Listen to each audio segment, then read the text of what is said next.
to our panel. Heike and Julio, do you see your panelists, please? We are checking Okay, thank you. now. I can account for one deputy foreign minister, so we've got that handled.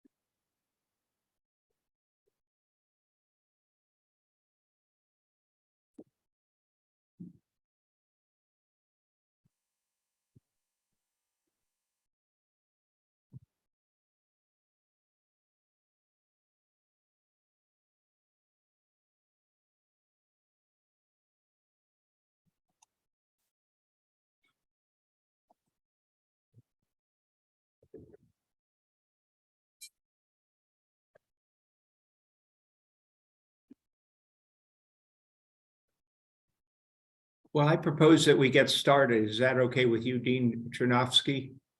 Perfectly fine. Okay, why don't we get started? My name's Professor Judge Jamie Baker, and on behalf of Ukrainian Catholic University and the University of Bialystok, as well as Syracuse University, I welcome you to this online symposium. The world faces two great challenges to the law. It faces the challenge of authoritarian tendencies in the form of threats to democracy, as evidenced by January 6th in the United States. And the world faces the challenge to the international legal system and order, as illustrated by Russia's aggression against many states, but most particularly Ukraine. Ukraine is on the front line of both of these challenges, the authoritarian threat to democracy, as well as Russian aggression and the threat to international sovereignty and a rules-based international order. Ukraine matters to all of us. It matters to the law, it matters to democracy, it matters to global security, and of course it matters to anybody who cares about humanity and human dignity. In my view, a response to this Russian aggression and the threat of further Russian aggression requires all elements of society to unify in response, including academia and academics. We play a special role in shaping the ideas of our students, but also of our societies. And I believe we can be a useful resource for Ukraine and for the frontline states as they seek to confront and address Russian aggression. That's why I'm pleased that so many of you have joined our unified project to create an alliance of academics, NGOs, and civil society organizations to further the rule of law and advance the principles of national security law in response to Russian aggression. We call it Ring Around Russia Partnership for Law, and I welcome you all to that alliance. I'm very pleased to have you here, but I'm even more pleased that we're joined today by our colleagues, experts, and friends in Ukraine from Ukrainian Catholic University and other institutions. Thank you so much for joining us. We're going to have 3 panels and a keynote speaker. Our panels are on Ukraine Experience, the Ukrainian Experience, the Frontline States Response, and on legal lessons learned and other lessons learned from the war so far. If you don't mind, we are going to record the session so that others can draw from it, and we can go back and revisit it as we seek to put together a report, a summary of what is discussed, so that we can provide it to key actors with bullet points and not expect them to listen to the whole 3 hours or 3+ hours, but instead we'll give them the policymakers' summary of what we discussed. And so the recording will be helpful with us there. Is there any objection to recording this? Okay, great. Thank you. Without objection, It is so ordered. So we'll proceed. Again, welcome on behalf of Ukrainian Catholic University, University of Bialystok, and Syracuse University. I now have the pleasure of introducing Danylo LUBKIVSKY. And to some of you, he is someone who needs no introduction, but to some of us, he is someone who needs an introduction. I had a great joy, Danylo, looking into your background. I haven't done I don't have a dossier on you or anything like that, but I did read some of your articles, and a couple of things stood out about your background that I think the audience might wish to know. First, Danylo was a career diplomatic officer for Ukraine in the diplomatic service since 1998. And he served in many important posts in this capacity, including at the United Nations, where I did not realize there are so many secretaries, but he was first, second, third, fifth, fourth, ninth secretary for Ukraine's mission to the United Nations. Congratulations on all those positions. He was also a diplomatic advisor to the Prime Minister of Ukraine in 2015 to 2016. And perhaps most notably, he served as Deputy Foreign Minister at one point. Most recently, he's been director of the Kyiv Security Forum. And as I came to learn by reading Danylo's materials and by looking online, the Kyiv Security Forum is the leading sort of thought forum in Ukraine for bringing people together to talk about global security issues, all the issues we're going to talk about today. Danylo is also active in other civil society causes, and in other words, he is someone who's on the front line of democracy and the front line of rebutting Russian aggression. So Danylo, thank you very much for joining us today.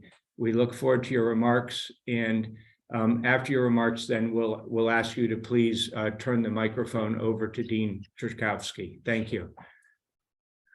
Thank you, Your Honor, for such a generous introduction. I'm really pleased, and I would like to thank you very much for saying these kinds words that I believe are addressed not only to me, but to everyone who is present today with us, since we all are on the front line of democracy and fight for freedom. I'd like to thank Volodymyr Turchanovsky for his kind invitation to join your important gathering. And it goes without saying that I'm honored to address your important gathering, which is co-sponsored by the Ukrainian Catholic University together with the Syracuse University and the University of Bialystok. I was invited to speak about the major elements of our security discourse. And let me share some thoughts from the Ukrainian perspective.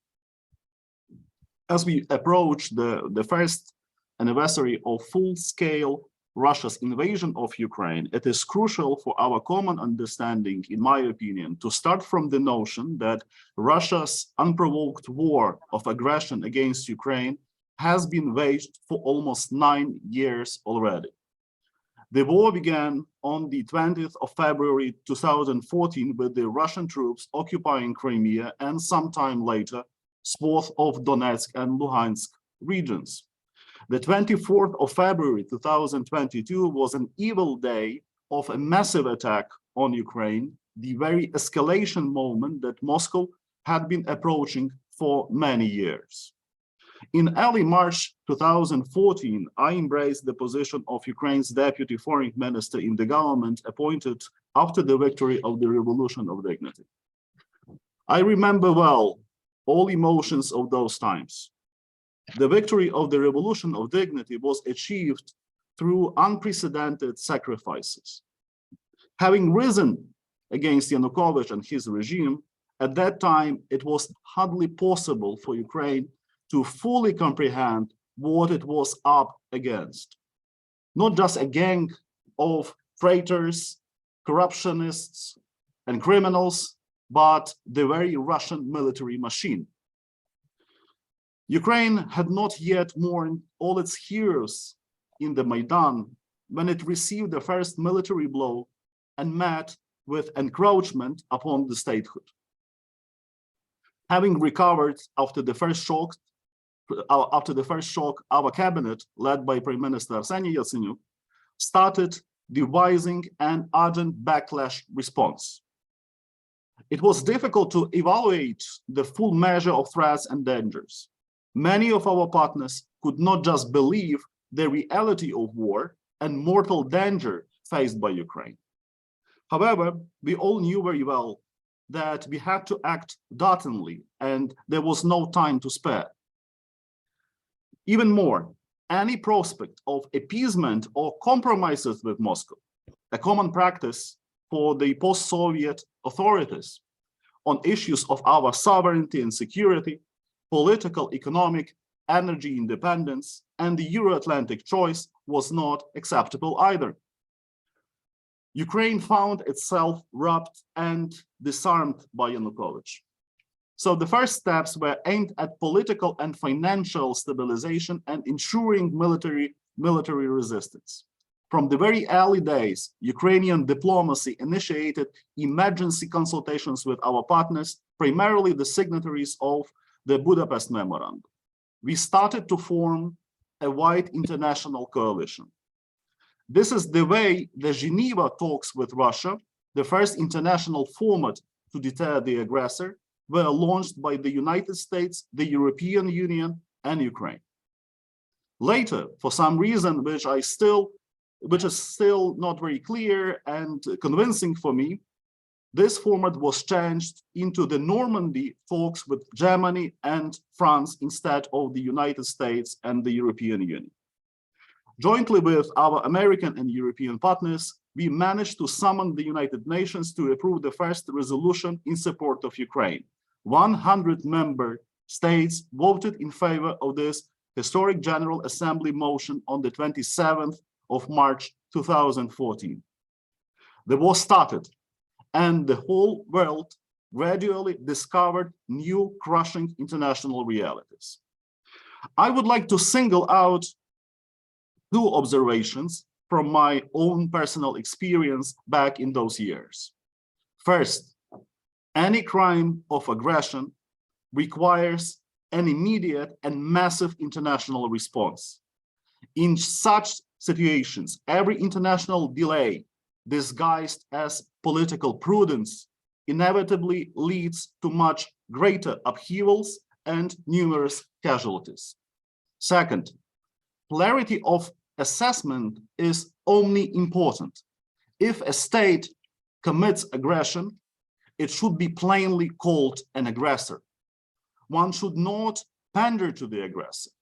The latter should not be called a mediator, or definitely no family photos with the aggressor, even in case the aggressor possesses nuclear weapons or cheap gas and oil. To understand how to act today and tomorrow, it is necessary to plunge into the genesis of the Russian aggression and the circumstances that have turned the war into reality. 9 years of Russia's war against Ukraine is a political and legal international fact. A year of full-scale invasion is the escalation peak of Russia's war of aggression.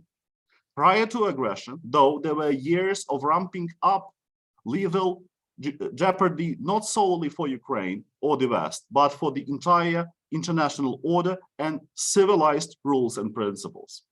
Cynical words of Putin and his henchman Lavrov, who is no less responsible for the war crimes, serve as a telling illustration of this in-depth Russian disdain for international law. Those two repeat the following in unison, time and again. They say, "You speak about a rules-based world order. We refuse to recognize these rules." What events preceded Russia's war against Ukraine? It was the silent tolerance of the increasingly aggressive rhetoric of the Russian political elite about their imperialistic ambitions. It was Putin's blatant regret about the collapse of the Soviet Union. It was Russia's war against Georgia and the occupation of its lands. It was Russia's economic and energy blackmail against neighbors and the West. It was Russia's political corruption in Europe and palm greasing with energy resources. It was the Kremlin constant interference in the domestic affairs of the vast majorities of our countries, including the United States. In fact, it was undeclared, but the practical and manifest occupation of Belarus and systematic intimidation of all states in the region. So it means it was a long time ago since Russia diverted from the peace track. It was for a long time that Russia nurtured its aggressive plans, that the world turned the blind eye to this. Russia's aggression is rooted not just in the actions of a certain criminal or militarist group which seized powers in that country. Certainly not. Open opinion polls that have been held in Russia for many years, including by the Levada Research Center, clearly testify to the vast popular support of Russian dominance and chauvinism. The opinion polls registered inter alia the fact that the core voters group, pensioners, former military and special forces servicemen, public employees, and social benefit recipients, is in fact the major customer of political sentiment in Russia. The said core voters group comprises over 50 million people. This is well beyond the general population number in Ukraine. The major sentiment of this group is resentment. The major intention of this group, conscious or not, is to recoup. These are the people who mourn the Soviet Union. These are the people, for various reasons, who want to rekindle the imperial feelings despite their own poverty and destitution. These are the people who are a collective Putin. They have ordered the aggression. On the 24th of February 2022, my wife and I decided to stay in Kyiv. Like thousands of other volunteers, I joined local self-defense. I didn't take to arms, but I did what my brothers in arms deemed necessary. Like many other colleagues of mine, I communicated with the world, our partners, and informed them of the state of affairs in Kyiv and beyond, and called on them to take a proactive approach. I take pride in the fact that the Kyiv Security Forum did not leave our capital for a single day. Why did the Ukrainians take up arms to resist? In my view, because in their hearts and minds, the Ukrainians have already defeated Russian imperialism. And this point, in my opinion, is important to be shared about our international partners. It was exactly a fortnight before the full-scale invasion that I shared the following ideas with the international audience in my article, Why Putin Has Already Lost in Ukraine. Ukrainians have rejected the Russian idea, the revisionist concept that Putin tries to impose on his neighbors. You are Russians, not Ukrainians. Putin told us in an essay in July 2021 that many in the West wrote off as irrelevant and risible. Putin's revisionism rejects Ukrainian identity and nationhood. And the message was simple: Ukraine will remain a vassal state of Russia forever. The main conclusions are clear. Putin and the Russian idea have lost in today's Ukraine. But the Kremlin, as I wrote that in that article, has no intention of pulling back. On the contrary, they will seek revenge. The Kremlin may consider ridiculous plans to install a pro-Russian puppet in Ukraine, but these plans will fail. End of quote. I take pride in the colossal counterpunch inflicted on the Russians by Ukraine. Still, there is yet another reason for pride and optimism. Ukraine is grateful to the world, to our allies and partners, and to all people who stand in solidarity with us all over the planet for their unprecedented support, assistance, and joint efforts. Never before in our entire history, Ukraine had such powerful and massive support as today. I perceive a great human truth in this support. This adds to our faith that we are capable of not only defeating the Russian aggressor, but of converting the opportunity to create a safe and just world order. Putin made a blunder. He considered Ukraine weak. He believed the United States and Europe would not dare stand up to him. He considered unity among allies as impossible. Struck blind, he overestimated his armed forces. Being a cynic, he has faith in neither sanctity nor freedom of values. In fact, he rejects international values the same way he rejects the very fact of the Ukrainian nation's existence. Ironically, everything that Putin has denied will inevitably bury him and destroy his empire. In order to win, though, we have to remind ourselves that we must possess clarity of vision to evaluate things and events and not procrastinate. This is Russia's genocidal war against Ukraine. This is the ideological war of aggression to destroy the Ukrainian people, their identity, statehood, culture, and language. This is not only the war waged by Putin and his henchmen. This is the war waged by the Russian political mentality, culture, and attitude to life, human rights, and freedoms of other peoples. Not for a single minute should we forget about this defining trait of all Russian deeds in the territory of Ukraine. It is not only Putin who kills us. We are killed by everyone accepting and tolerating this sinister right to atrocity. Calm and sober awareness of this diagnosis allows anyone to construct the corrective response protocol. This is a protracted war, and unfortunately, it will last for long. There should be no illusions of a quick victory. At the same time, there is no reason to despair or feel sick at heart.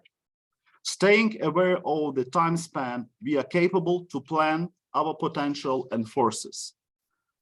Already now, it is necessary to lay the foundations of the prospective vision for international relations to be formed in the 21st century after the victory over Russian imperialism. I wish to share the following major priorities with your professional audience. First, to defeat Russian aggression, posing a direct threat to the entire international order, it is vital to continue and ramp up all possible political, economic, and military efforts to strengthen Ukraine's potential to overcome the invaders and liberate our temporarily occupied territories, all our territories, without any exception. Second, while supporting Ukraine, it is necessary to steadily put into practice anything that weakens the aggressor and limits its military, economic, and international potential. Sanctions and isolation are by no means exhausted and ought to be further tightened. This policy must be constantly refined, including through the prevention of any loopholes or gaps for circumventing sanctions. Third, President Zelensky's peace proposal set out in his well-known plan should be taken responsibly. As you are aware, the president of Ukraine, when addressing the leaders of the G20 and the entire international community, expressed considerations of a complex and systematic nature.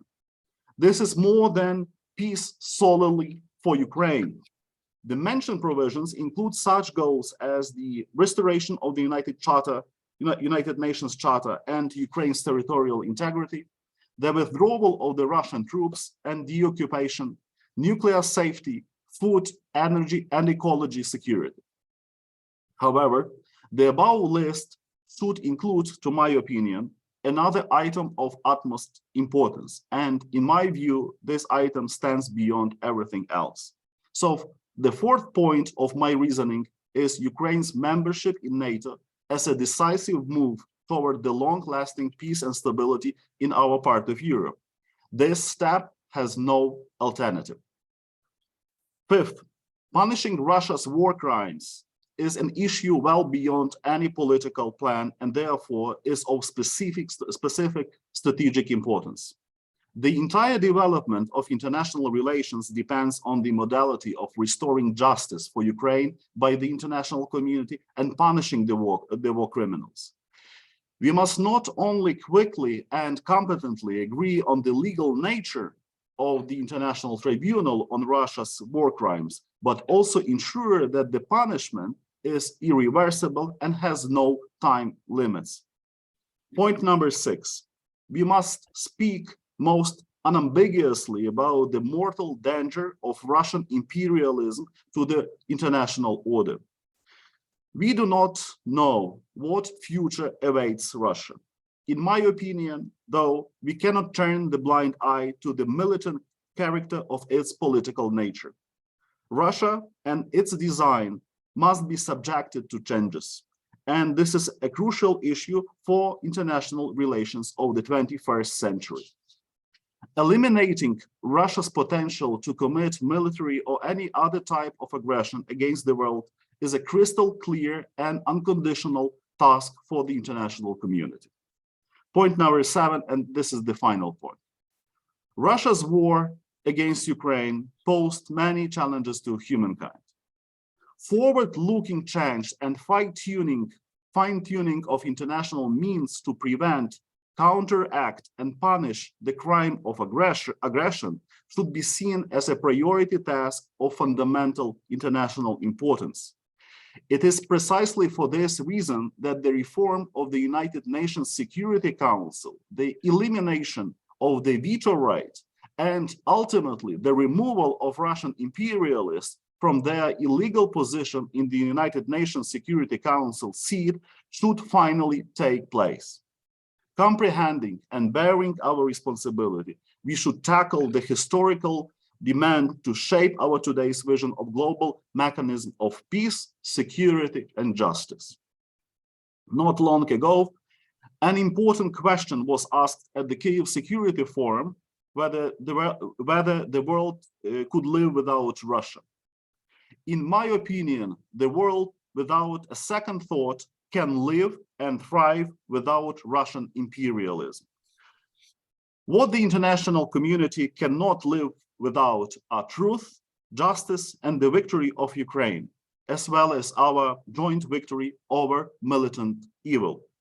I believe in our victory and wish you, dear colleagues, fruitful work. I thank you.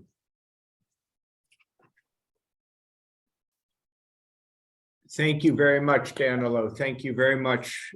You offer us the clarity of vision you have asked for. You have insisted that no one procrastinate. We agree. And you remind us that Ukraine has been subject to 9 years of aggression and war, and that it is not just President Zelensky who chose to stay and fight, but the Ukrainian people, your wife and you, and the Kyiv Forum. We commend your courage and your dedication. We hope we can offer you a clarity of vision as well today. Lawyers don't always offer clarity of vision. Let's see how we do. Dean Chernovsky, the floor is yours. For the participants, we probably should have mentioned this. The idea, we'll have our panels for about 55 minutes. We'll take a 5-minute break, and then we'll return to the next panel. So you will have the opportunity to take a rest break and so on. Dean, the floor is yours, sir. Yeah, thank you. Thank you very much. And I do join Professor Baker in thanking Danylo LUBKIVSKY for his reflection and for laying out framework for our discussion and for our thinking in a very clear and concise way. I think we in Ukraine are preoccupied with 3 major things these days, which would be our victory in the war, post-war transformation of Ukraine, and the future security. And this is what we are concerned at this conversation. Just to give you a feeling how important is that conversation, let me mention the following thing. Just yesterday, we had an excellent student conference at Ukrainian Catholic University with participants from several Ukrainian universities who were reflecting on security and peace at these days of the war. And the conference was dedicated to the 60th anniversary of the encyclical Pacem in Terris, Peace on Earth. And I believe it was important to get a view from the early 60s. That's the time when the encyclical was published, as we were looking towards the future of Ukraine and of the world from our present day very challenging moments and aspects. And I do hope that our symposium will unfold itself in some fruitful and impactful partnership and initiatives in the field of security. Well, I'm very much looking forward to our Ukrainian Experience panel. Our objective is to share our insights and reflections based on what we experience these days, months, and years in Ukraine. And we want to do it in a way which highlights security issues and concerns for our discussion. Well, let me name all of our participants from the very start, and let me do that in the order they will be presenting their reflections. Thus, we have Miroslav Marinovich with us. Miroslav Marinovich is our Vice Rector for University Mission. I'm pleased to welcome Dmytro Sherenhovsky, who's Vice Rector for Academic Affairs and Internationalization at the university. We have with us Irina Poliashvili, who's chair of the legal committee of US-Ukraine Business Council and international rule of law officer of the International Bar Association's Rule of Law Forum, and also member of the International Advisory Board of Vienna International Arbitral Center. We have Irina Lapshina on this panel as well, who's associate professor of our School of Public Management. And I'm welcoming Andrei Kostyuk, member of UKU Senate and managing partner of KPLT Attorneys at Law, and who's also a well-known and much loved lecturer and professor at Ukrainian Catholic University. With this, I'm inviting my colleagues to start their presentations. I invite you to limit yourself to, say, 7 minutes, and all in all, we would have to complete our panel, say, in 55 minutes. Miroslav Marinovich, the floor is yours. Thank you. Let me reorganize. Starting from February 24, 2022, security arguments are slowly but relentlessly changing. Today, according to my understanding, they look like this. First, the more war crimes Russia commits in Ukraine, the more significant ethical arguments in assessing events become. Having Putin's Russia in mind, we are facing not just a competitive power, but something that is essentially evil. Because Putin has based its policy toward Ukraine on limitless lies, enormous hatred, and merciless violence. All three are basic elements of evil.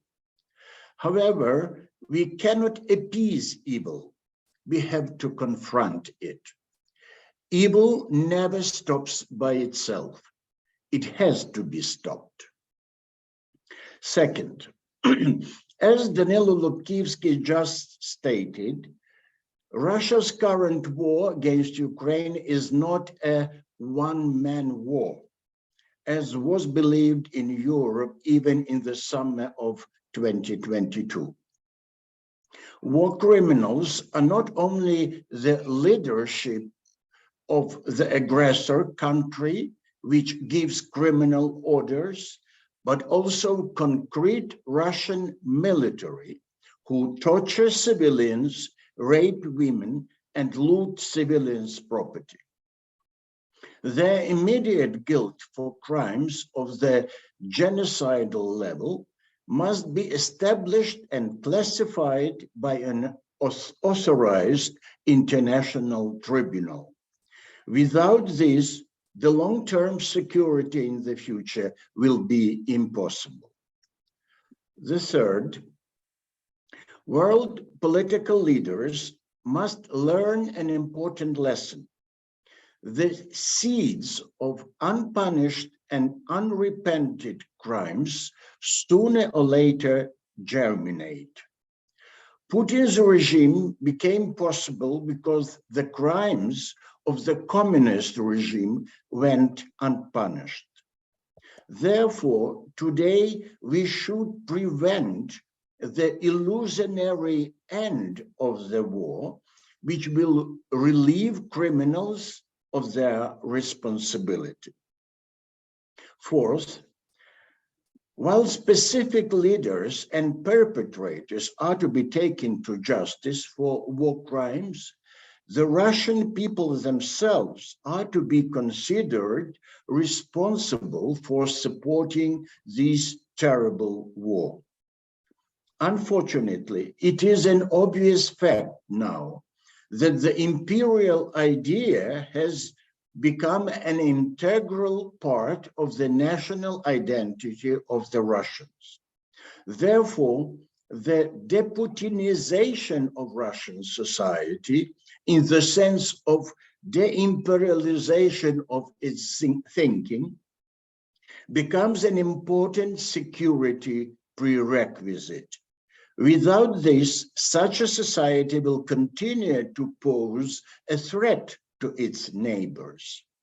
As George Weigel recently stated, I quote, Putin's Russian regime is a danger to the Russian people and the world, and will likely remain so until the kind of moral and historical reckoning that took place in Germany after World War II takes place in Russia, end quote. Only after the collective Russian soul stumbles before the burden of its own responsibility and washes away tears of repentance before the victims, only then will it open the door to the safer future. Fifth, there is no doubt that the future architectonics of the world security should include Russia. But what kind of Russia? The fear of the unpredictable collapse of Russia too often compels Western politicians to almost protecting the current Kremlin regime from any radical upheavals. Nevertheless, history cannot be contained. The current Russian Empire has become a threat to human civilization, and therefore it is impossible to re-establish the world order with its participation. As the famous Russian intellectual Yuri Afanasyev once stated, I quote, "We need to save, but not that Russia, and not this regime. We need to change the paradigm of Russia," end quote. I totally agree with him. And this goal might be achieved only through the moral reckoning of the Russian nation that will lead to its liberation. Sixth, the end of the war depends in particular on whether the democratic world will be able to recognize the ineffectiveness of certain elements of its policy. Until now, the desire to not provoke Russia and prevent the escalation of the conflict was sine qua non of such a policy. As a result, the conflict invariably underwent further escalation.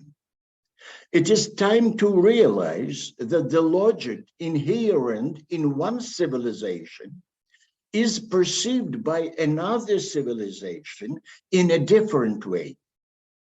So a compromise, which is the evidence of wisdom and strength for European civilization, is vice versa, a sign of weakness for the anti-civilization of the Russian world.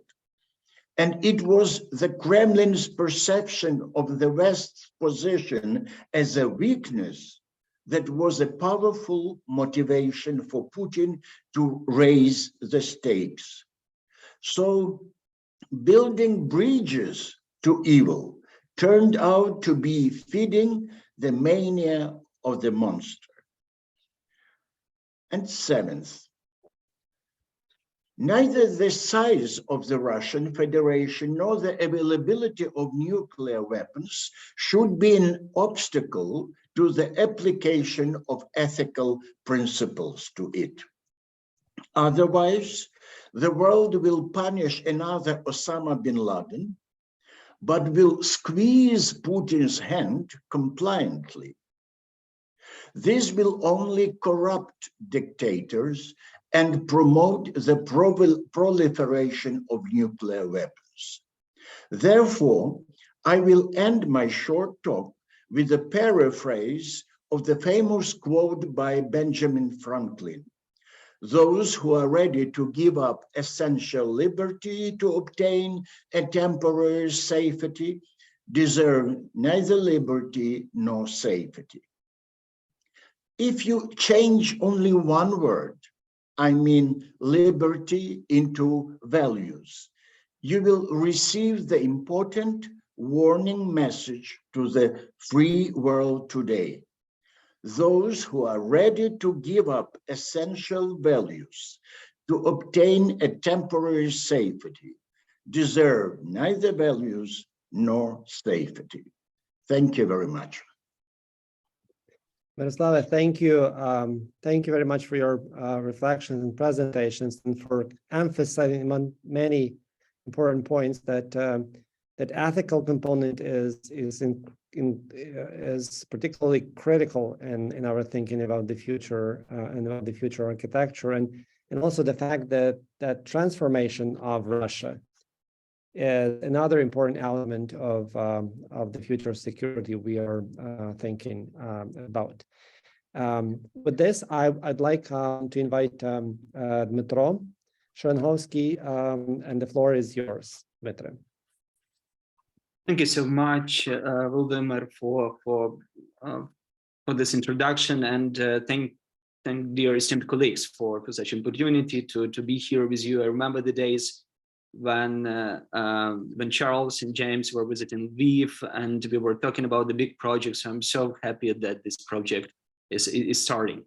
And thank you everyone for joining us today. It's really an honor and privilege to be with you. So I was called to speak a little bit about the actual implications of this Russian-Ukrainian war for global security as being a security scientist. So I know that many lawyers are here, but let me see the different perspective. And I have a small presentation for that.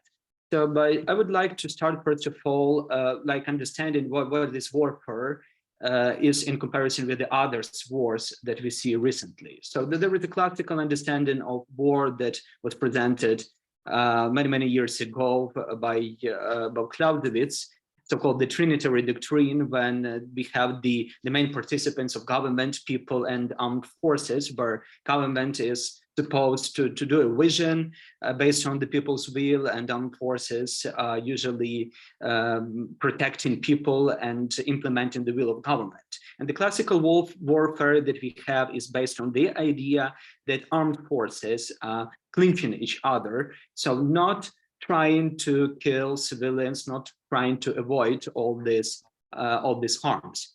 And indeed, it has its logic, and for many years we have so-called the great powers clashes, and they were only possible because the arms and forces, the main casualties were happening there. But we can see that starting from the 20th century, we have the rapid decline on the major warfares between the states. And according to this doctrine, Karl von Clausewitz, and only the First and Second World War were a big, the big assumptions from this point. So, but actually, the modern warfare outlook looks a little bit different. So, what we have right now is based on the research made by the Uppsala Center for Defense Policy, and we can see that in the present years we have the rapid growth of what is called the intrastate conflicts, armed conflict that are happening inside of the states with mainly different groups, battle groups, not official battle groups, but we also have what is called the internationalized intrastate conflict. That means that the second powers and the third powers also the present there from the beginning or later. In terms of intensity, after the Second World War, we have so-called minor warfares. They were dominated, not big wars, and it's definitely because the principles of rule of law and some international law and regulations in terms of armed conflicts were present.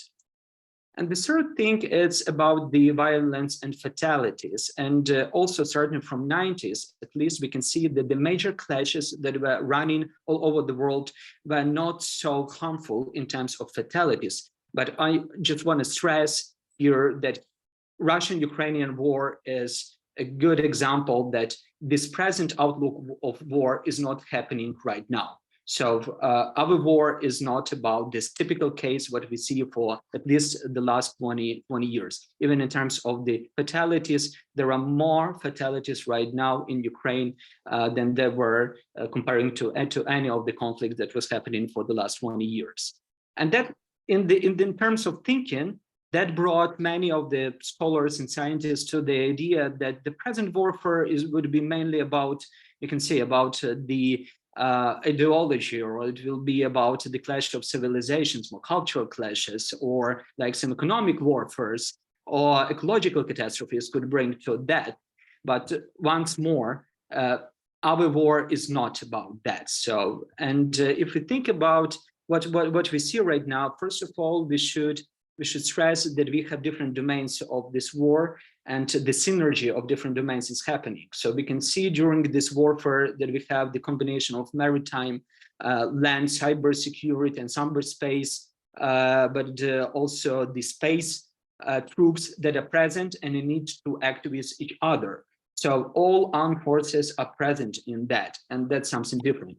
We can also see that there are a number of casualties of the civilians. So that is called the dehumanization of war, that really breaks this Clausewitz idea that civilians should not be killed or hurted. And finally, the famous idea of the hybrid warfare that I will build on. We can see that the really many domains by the warfare that are happening, including the lawfare, including the cyberspace, energy, economic infrastructure, diplomatic, and any other let's say political, informational, and other domains of the war.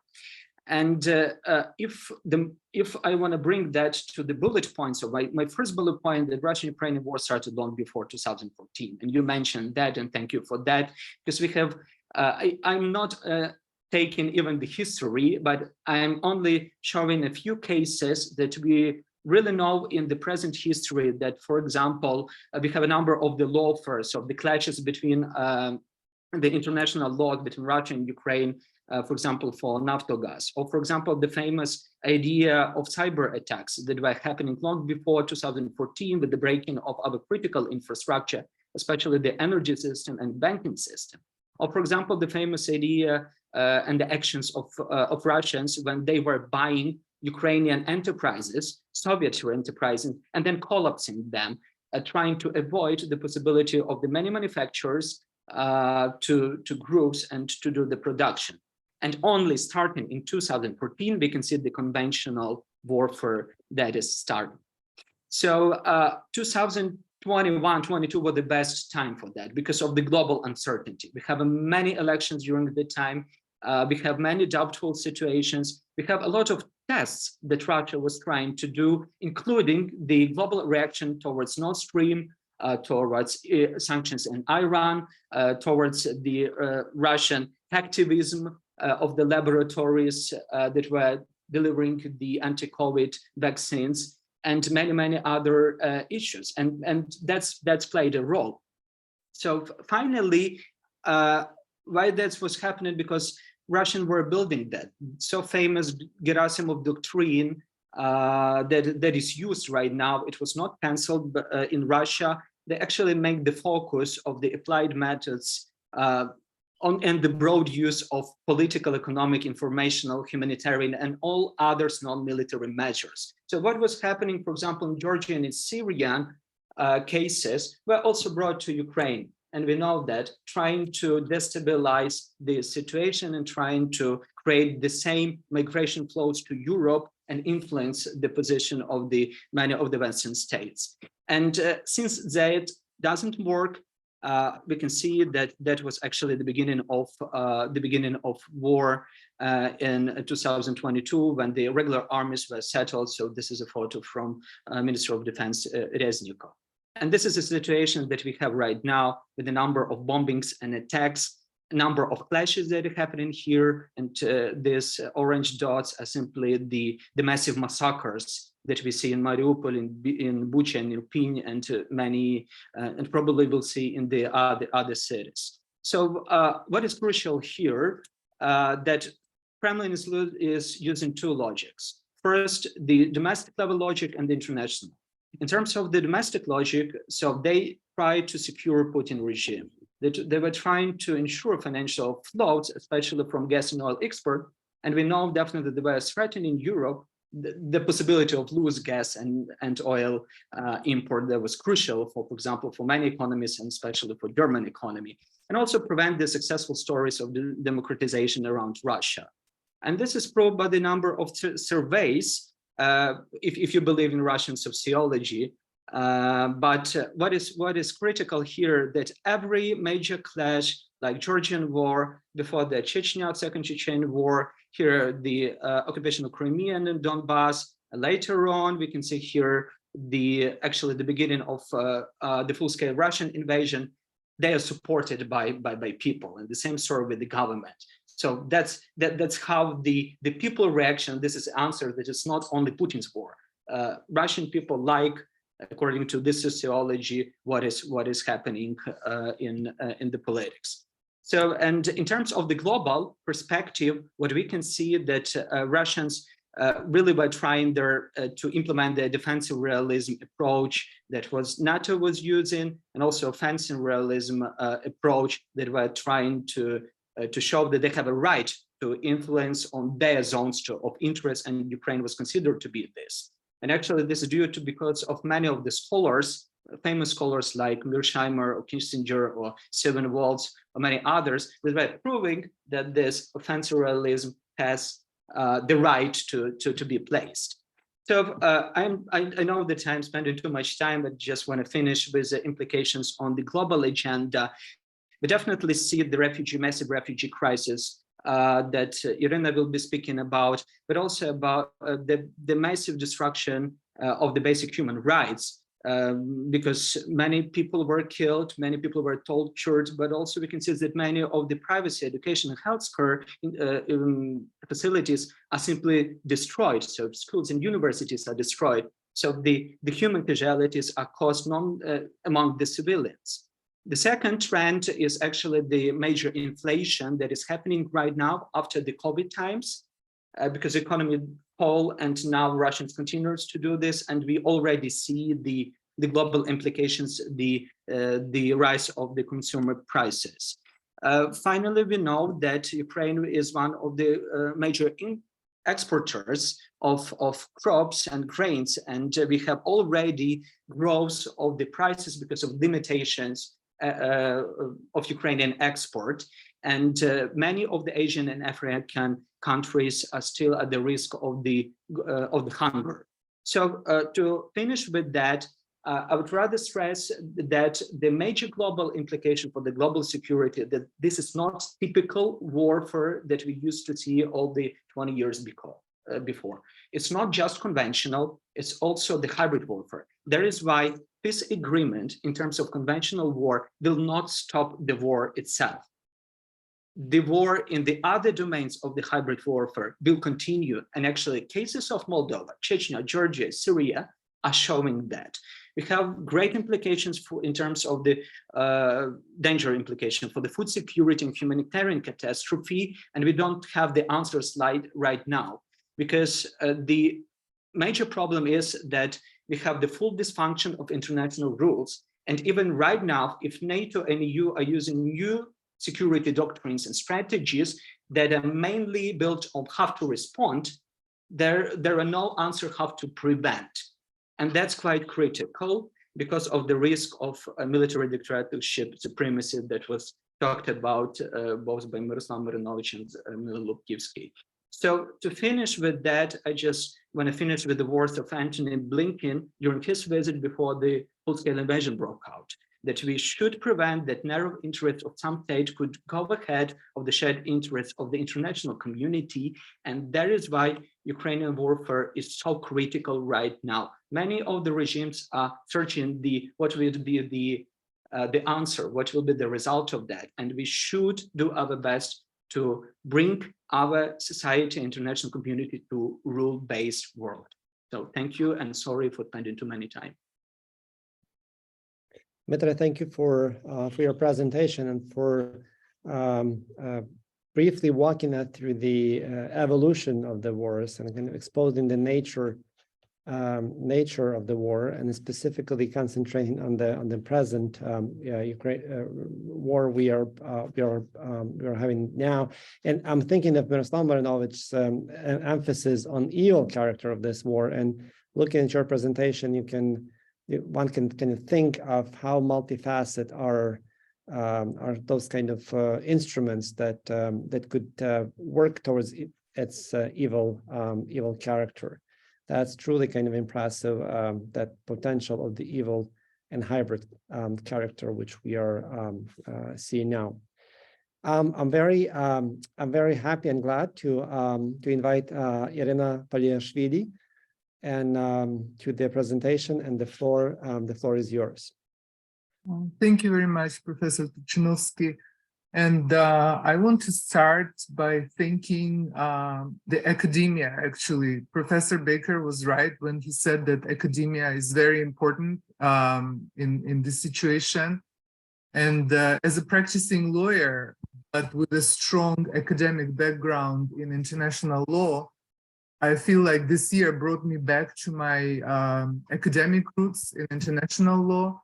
And the topic of accountability and justice requires, strong international law background. And I can tell you that I started going to academic conferences and listening. It's very important that the conservative approach in the academia, and I'm talking now about international law experts, is overturned into a more progressive approach, because I was at an international law conference in London, I believe in October, and what I was hearing from academics was really shocking to me as a practicing lawyer, when a lot of them were saying that there is an existing toolbox in international law and let's just use the tools only from the existing toolbox. And that presents international law as some sort of a static mechanism, almost like a dead body that is not capable of evolving, developing. And I asked a question from a panel, and I asked them, after the Second World War,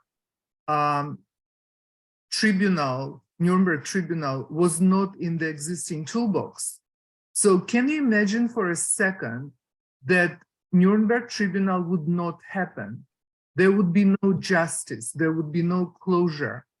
The same with the concepts of genocide, crimes against humanity. They were not in the existing toolbox. They were actually developed and promoted by academics who both have origins in Ukraine, had origins in Ukraine. I'm sure all of you read the book East-West Street by Professor Philip Sands, which shows how the international law was developed and created and evolved. So that's what we need right now from academics, to really be on this case and put forward ideas, develop new concepts and new tools. Because as Mitro said, the existing rules do not cope. They are not up to the challenge.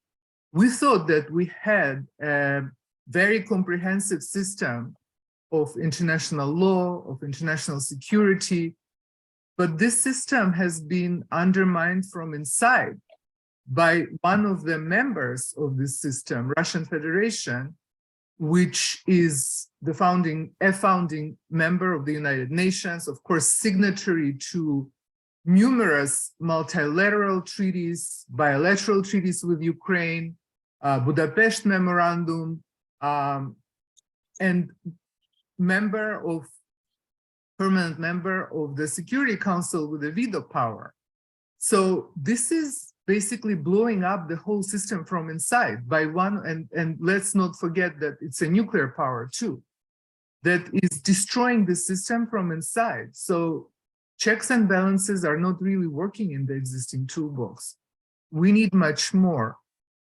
And it's very well-known formula that peace is justice, basically meaning that there is no peace without bringing the perpetrators to justice. And I'm talking here of everyone from Russian top leadership to every soldier who committed a war crime.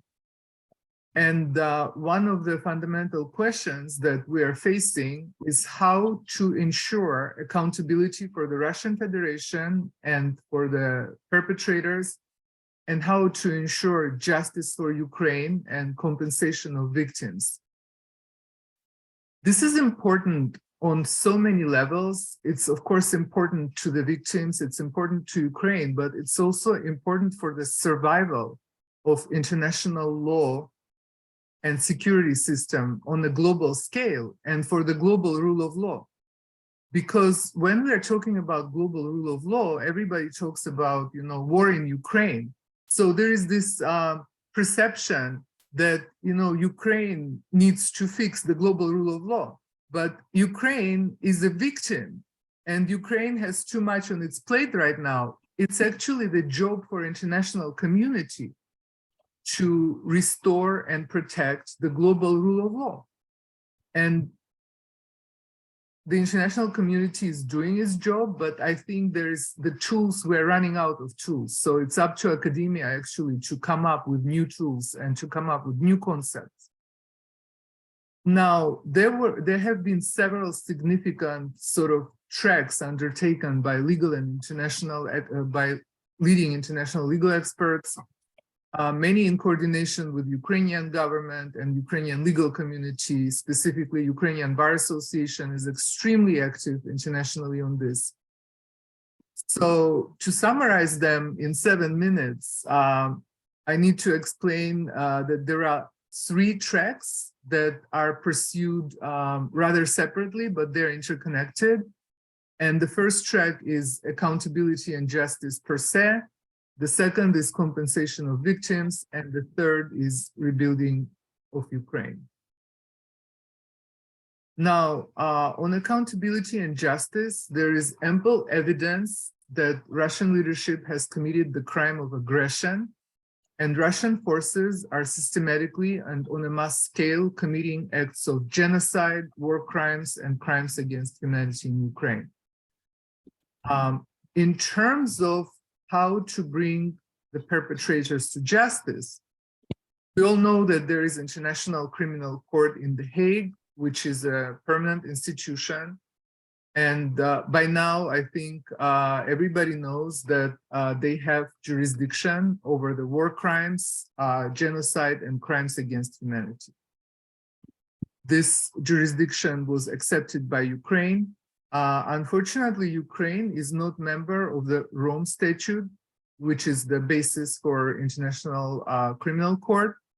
And there are calls for Ukraine to join it, and I think that they're justified.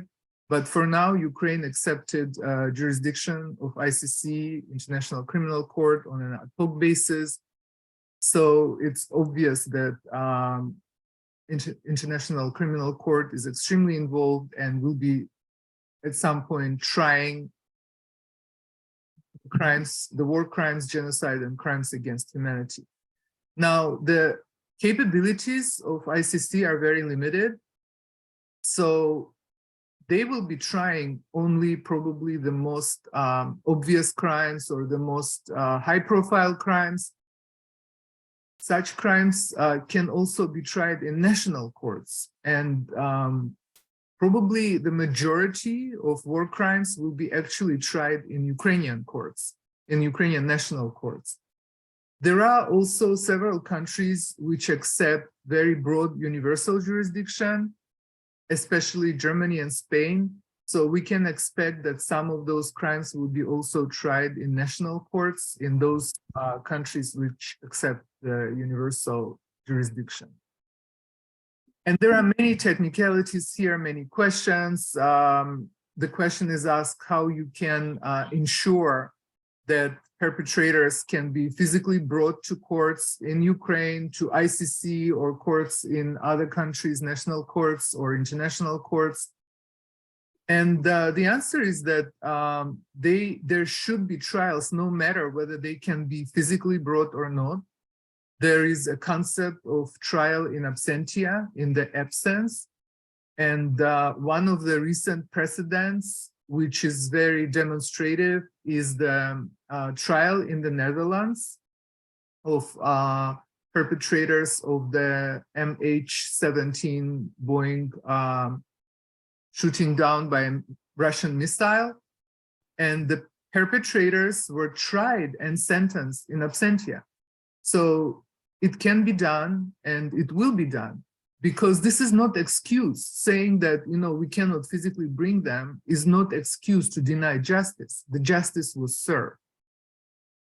Now, in terms of crime of aggression, ICC does not have a jurisdiction. And again, you know, there are a lot of technicalities why, but the fact is that International Criminal Court does not have jurisdiction over the crime of aggression. And of course, as the Nuremberg trial showed, that crime of aggression is the original crime, which triggers all other crimes. So if the perpetrators are not brought to justice for the crime of aggression, everything else is a consequence. And crime of aggression is a leadership crime. So the leadership of the Russian Federation must be brought to justice as those who committed the original, as they say, mother of all crimes. Because ICC has no jurisdiction, and we are hearing from ICC, especially from ICC prosecutor Karim Khan, saying that, you know, maybe in the future, we will change, we will make further amendments to the Rome Statute, and then, you know, we will have jurisdiction. But right now, he has no compelling argument whatsoever that ICC in any foreseeable future can have jurisdiction. So all these objections of ICC, and specifically by the prosecutor Khan, do not stand the test of, you know, legal or moral ground, I would say. So the answer to this problem is setting up a special tribunal to try the Russian leadership for the crime of aggression. And of course, there are several possibilities and several options for this.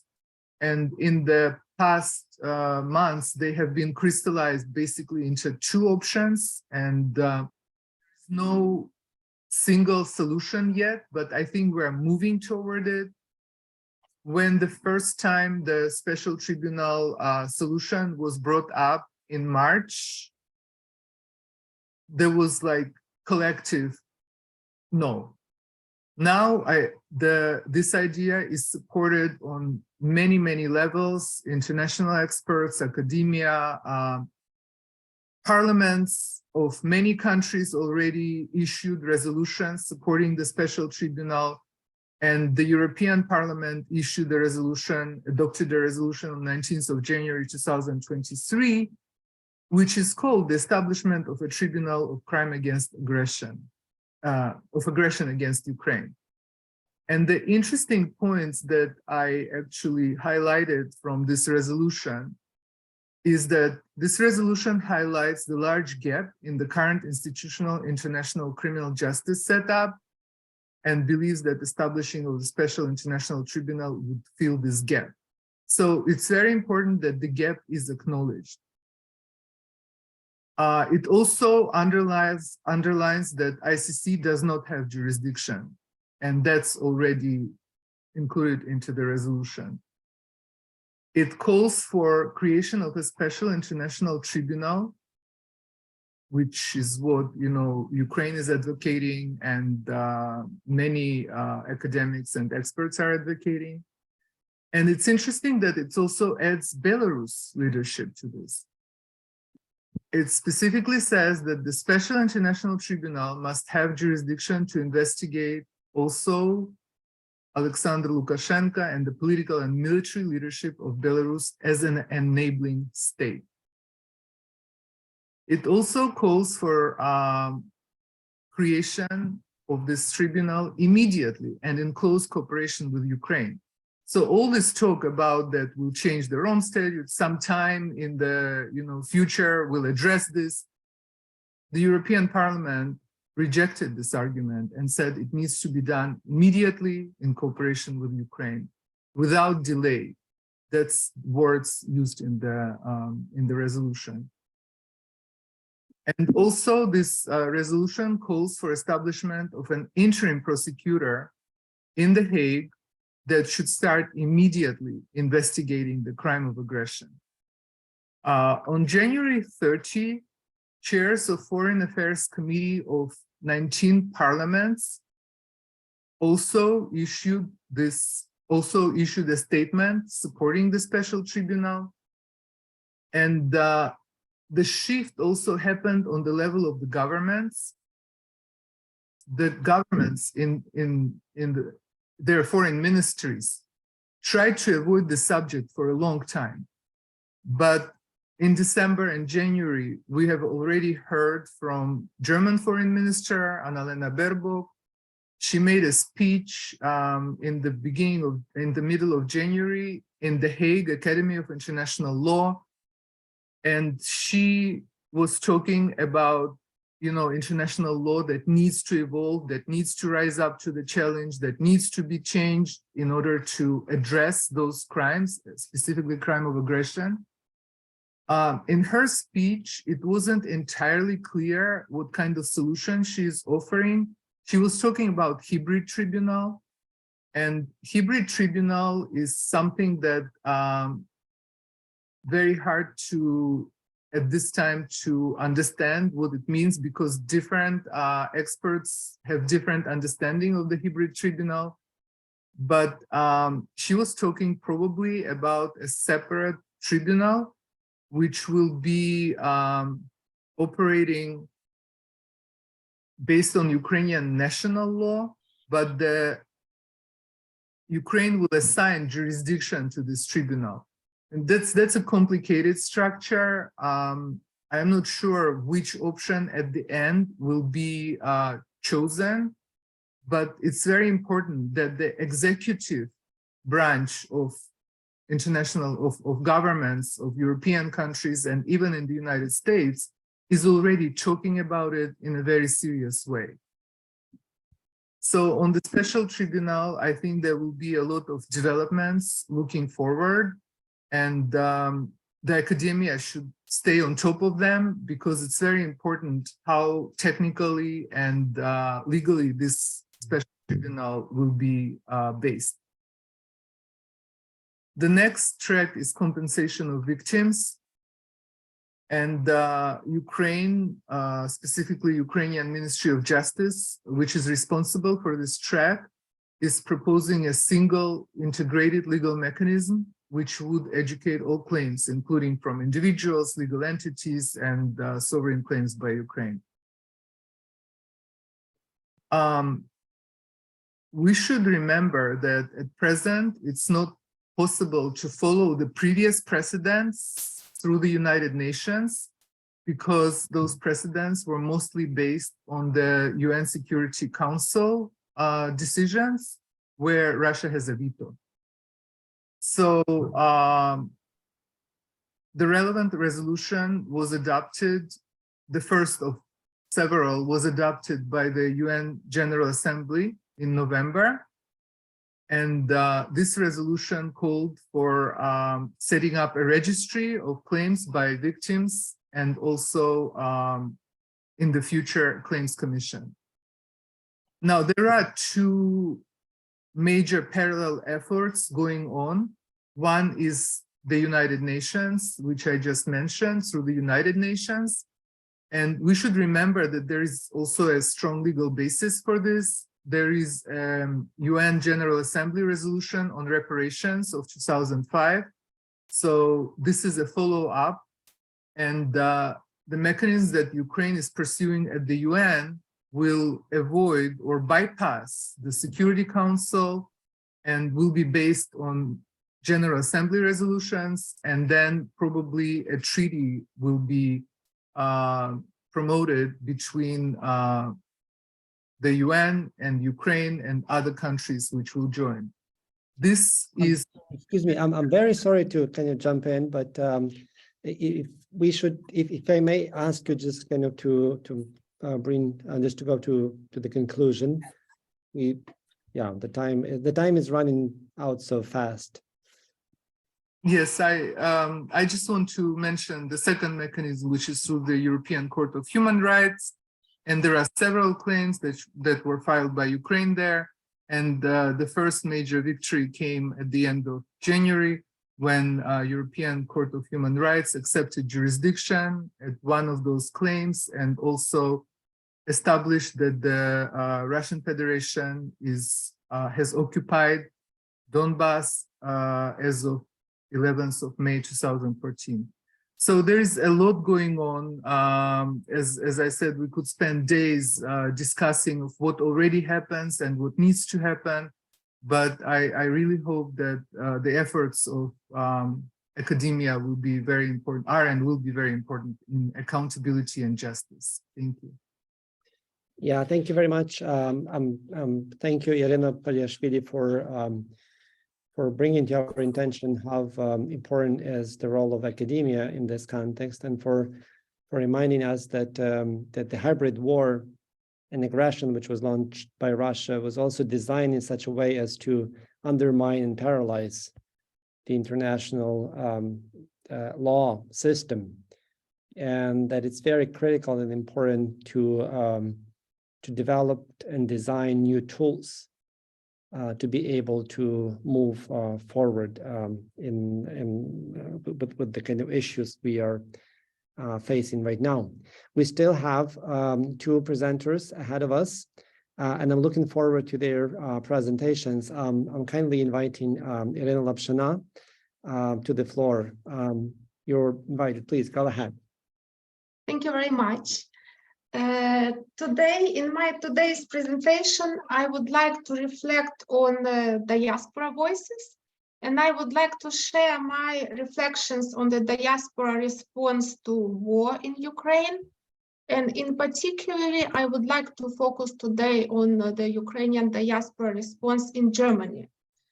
I built my talk on extensive research of the Ukrainian diaspora in the UK, in Poland, and in Germany. I've conducted many interviews with the diaspora organizations in 3 different countries, but today I would like to share with you my recent findings, and this all has to do with Ukrainian diaspora in Germany. So the role of the Ukrainian diaspora has proven crucial in response to the Russian Federation's military attack in Ukraine, including by mobilizing humanitarian assistance or in organizing support for refugees. It can be expected that the role of the diaspora will also be important in the post-war phase of reconstruction and developments as refugees and internally displaced persons return to their homes and are reintegrated in local communities. Before 2013, the civic activity of Ukrainian community usually concentrated around cultural themes. However, with the revolution of dignity in Ukraine, it evolved into a new form of political mobilization involving protests, demonstrations, and humanitarian aid, which was delivered to those in need in Ukraine. As a result of 2022 Russian invasion of Ukraine, the nature of activity of Ukrainian diaspora organizations changed and expanded again. Activities encompassed new areas and new forms, as for example in Germany. Ukrainian diaspora stood ready and facilitated support of the new arrived compatriots fleeing the war. Now I would like to share some of my key findings from my field work, from my observation work about Ukrainian diaspora response in Germany. So first trend was that diaspora organizations were fast and often first responding actors in times of war. I have a quote here of some representative of diaspora organization in Berlin. She said, 4 of us, me, my husband, our friend, a lawyer, and another friend, established our organization on the 2nd day of the war, 25th February 2022. Many new diaspora organizations were created spontaneously after the Revolution of Dignity in 2013, and as a result of the war, Ukrainian diaspora got more mobilized and united. This I could hear from all diaspora organizations, diaspora individuals in all 3 countries. What was striking that when I asked about funding and activities and engagement of diaspora organizations in Germany, they said that the field of refugee support, for example, is occupied by German organizations that have experienced and dealt with other refugees before. That was not as striking as my next statement. My next finding was that my interviewees said that Russian organizations have better access to the information and funds. Russian organizations, and here I quote, got grants to help Ukrainians to integrate in Germany. They are like Platzhirsch. Platzhirsch, it's a special German term for someone who dominant, it means a dominant deer, displacing or marginalizing others. That was extremely striking, and I asked, of course, why so, and the reasoning was that the Ukrainian organizations just don't have an access to the calls. They don't have experience yet to write the proposal, to applications, and therefore more established organizations get the funds to integrate Ukrainians in Germany. So many of the new organizations, they are not funded or underfunded. They rely primarily or sometimes exclusively on volunteers to operate.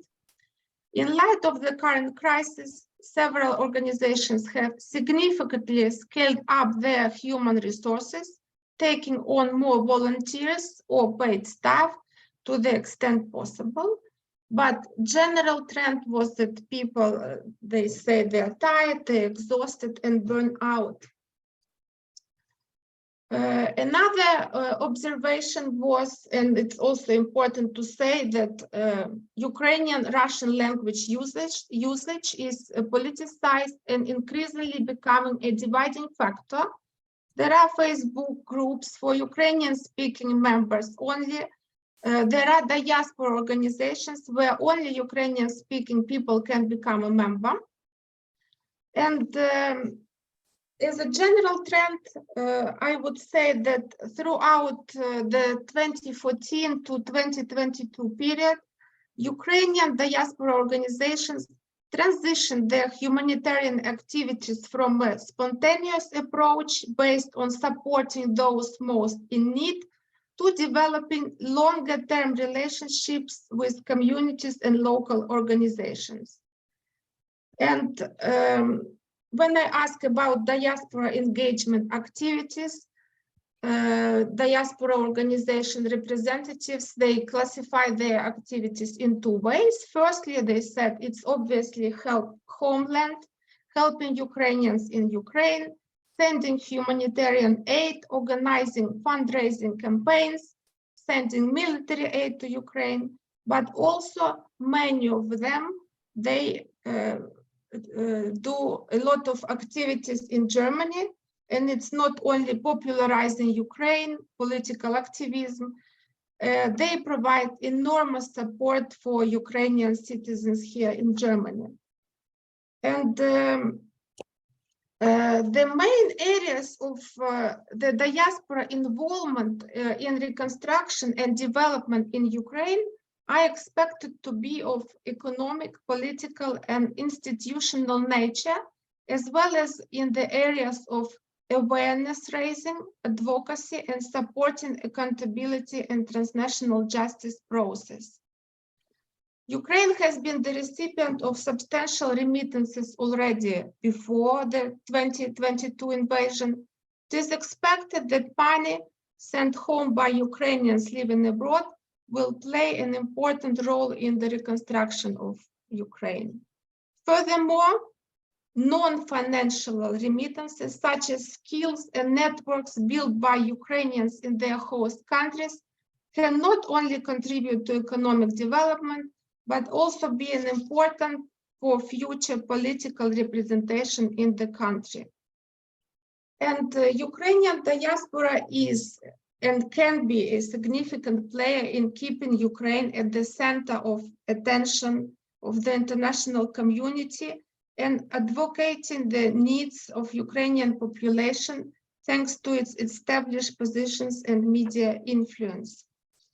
And I know that we are really short of time, and as a summary, I would say that as a strategic matter, recognizing the enormous potential for the Ukrainian diaspora's involvement in reconstruction and development, in foreign policy and national security agendas should be as the high of priority. And I would stop here. Thank you. Thank you very much for your presentation and for sharing with us the most recent trends in Ukrainian diaspora. And I think that's something important for all of us to think and to consider when we are thinking in terms of security and the future security.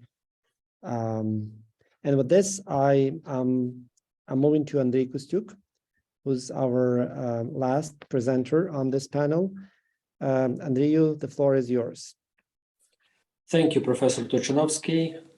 To be the last speaker on such a long panel and after such distinguished colleagues is a challenge. And I would like to limit myself to the most essential items of what I wanted to say in order not to allow you to stay the panel without a break afterwards. So my question is rather different from those who started because it relates more to post-war Ukraine. Of course, being awaiting the new offense of Russians, which is expected to happen in February and March, it can be seen as too early to talk about post-war challenges and post-war features of Ukrainian society which have to be addressed. But I think it's just in time at the moment because otherwise it can be too late. So talking about security, I would rather draw your attention to the internal security of Ukraine, which how it was before and how it shall be in the future. So Ukraine, as you know, is rather young state. It was not welcome in the world. Ukrainian people did fight for centuries, but in 1991, it was kind of miracle that Ukraine got its independence. And it was not very easy to start the state building institutions. First of all, not many officials of the good education and background, not prepared citizens to be on their own rather than part of the bigger Soviet Union empire. And for decades, Ukraine was having different turbulences, different difficulties, which tended to show how not easy is it to construct the modern or postmodern state out of post-colonial heritage. Just to give you a few examples from the security level, you know this unfortunate Budapest memorandum, when Ukraine took internationally valid and difficult obligations to give up all the strategic and tactic nuclear weapon and some other missiles like strategic planes, the missiles which were able to reach more than 200 kilometers, etc., etc. And in exchange, Ukraine just got whatever nice words about consultations with all the guarantors of Ukrainian securities. And one of these guarantors now made its invasion, and other guarantors, of course, they help to a certain extent. They give money, they give weapons. But these guarantees were declared to be not a solid commitment under international law, but just a good intention of those great powers, nice supporting words. And now, from today's point of view, it's strange. How was it possible that at that time, somebody who called himself president and the people which were members of parliament ratified this? But this happened. Another story. Before 2014, Ukraine was selling weapons very quickly, and not just during President Yanukovych times. You know, this were a criminal clique completely controlled by Russia, but also before that. Decade before 2014, Ukraine sold, for example, 800 tanks, mostly to Africa, several hundred planes, several hundred missiles were sold to Russia in exchange of gas. Now, Russia is shooting these missiles to Ukrainian territory. This points out the weakness of Ukrainian state institutions, which was also accompanied by corruption. And this corruption was a bad sign, not just for people, but also for institutions. So this is why Ukraine seemed to be an easy victim for Putin, and he started this aggression, claiming that it's not even a state, it's just a quasi-state institution, and he would be able to conquer it for 5 days. It didn't happen. Ukrainian people showed that they are really committed to their independence. They are really committed to their rights of self-determination and to their civil society, which is based on freedoms, not just on particularities, but on different political regimes which insists on human rights, which insists on political liberties, and insists on democracies. So now, after the beginning of the war, we have to see how Ukrainian citizenship, how Ukrainian statehood is going to develop after the war. The martial law, which is now establishing rules of conduct in the country, doesn't leave much room for different political freedoms. First of all, it does, for example, prohibit men to go out of the country. It does limit certain liberties of citizens. There are some controversial measures which are imposed by government. For example, Ukrainian National Security Council is a strong body now, the most strong, I would say, in the country, and sometimes it issues decisions which would be very hard to justify at the time of peace, like nationalization of certain enterprises or imposing sanctions on Ukrainian citizens without bringing them to justice into courts, etc., etc. This, of course, we hope will stop immediately after the end of the martial law. But the question will remain, how Ukrainian society is going to be developed in European way into European structures. We want to go very quickly to enter the European Union. And among different challenges there, economic, social, one of the biggest one is the rule of law to be implemented, not just as a constitutional principle, but as everyday principle of Ukrainian life and of moral attitude of most Ukrainians. Because the post-war Ukraine will need responsible, free citizens ready to work hard in order to secure prosperity of the country for the next decades and to avoid any danger of looking weak to aggressive neighbors like Russia.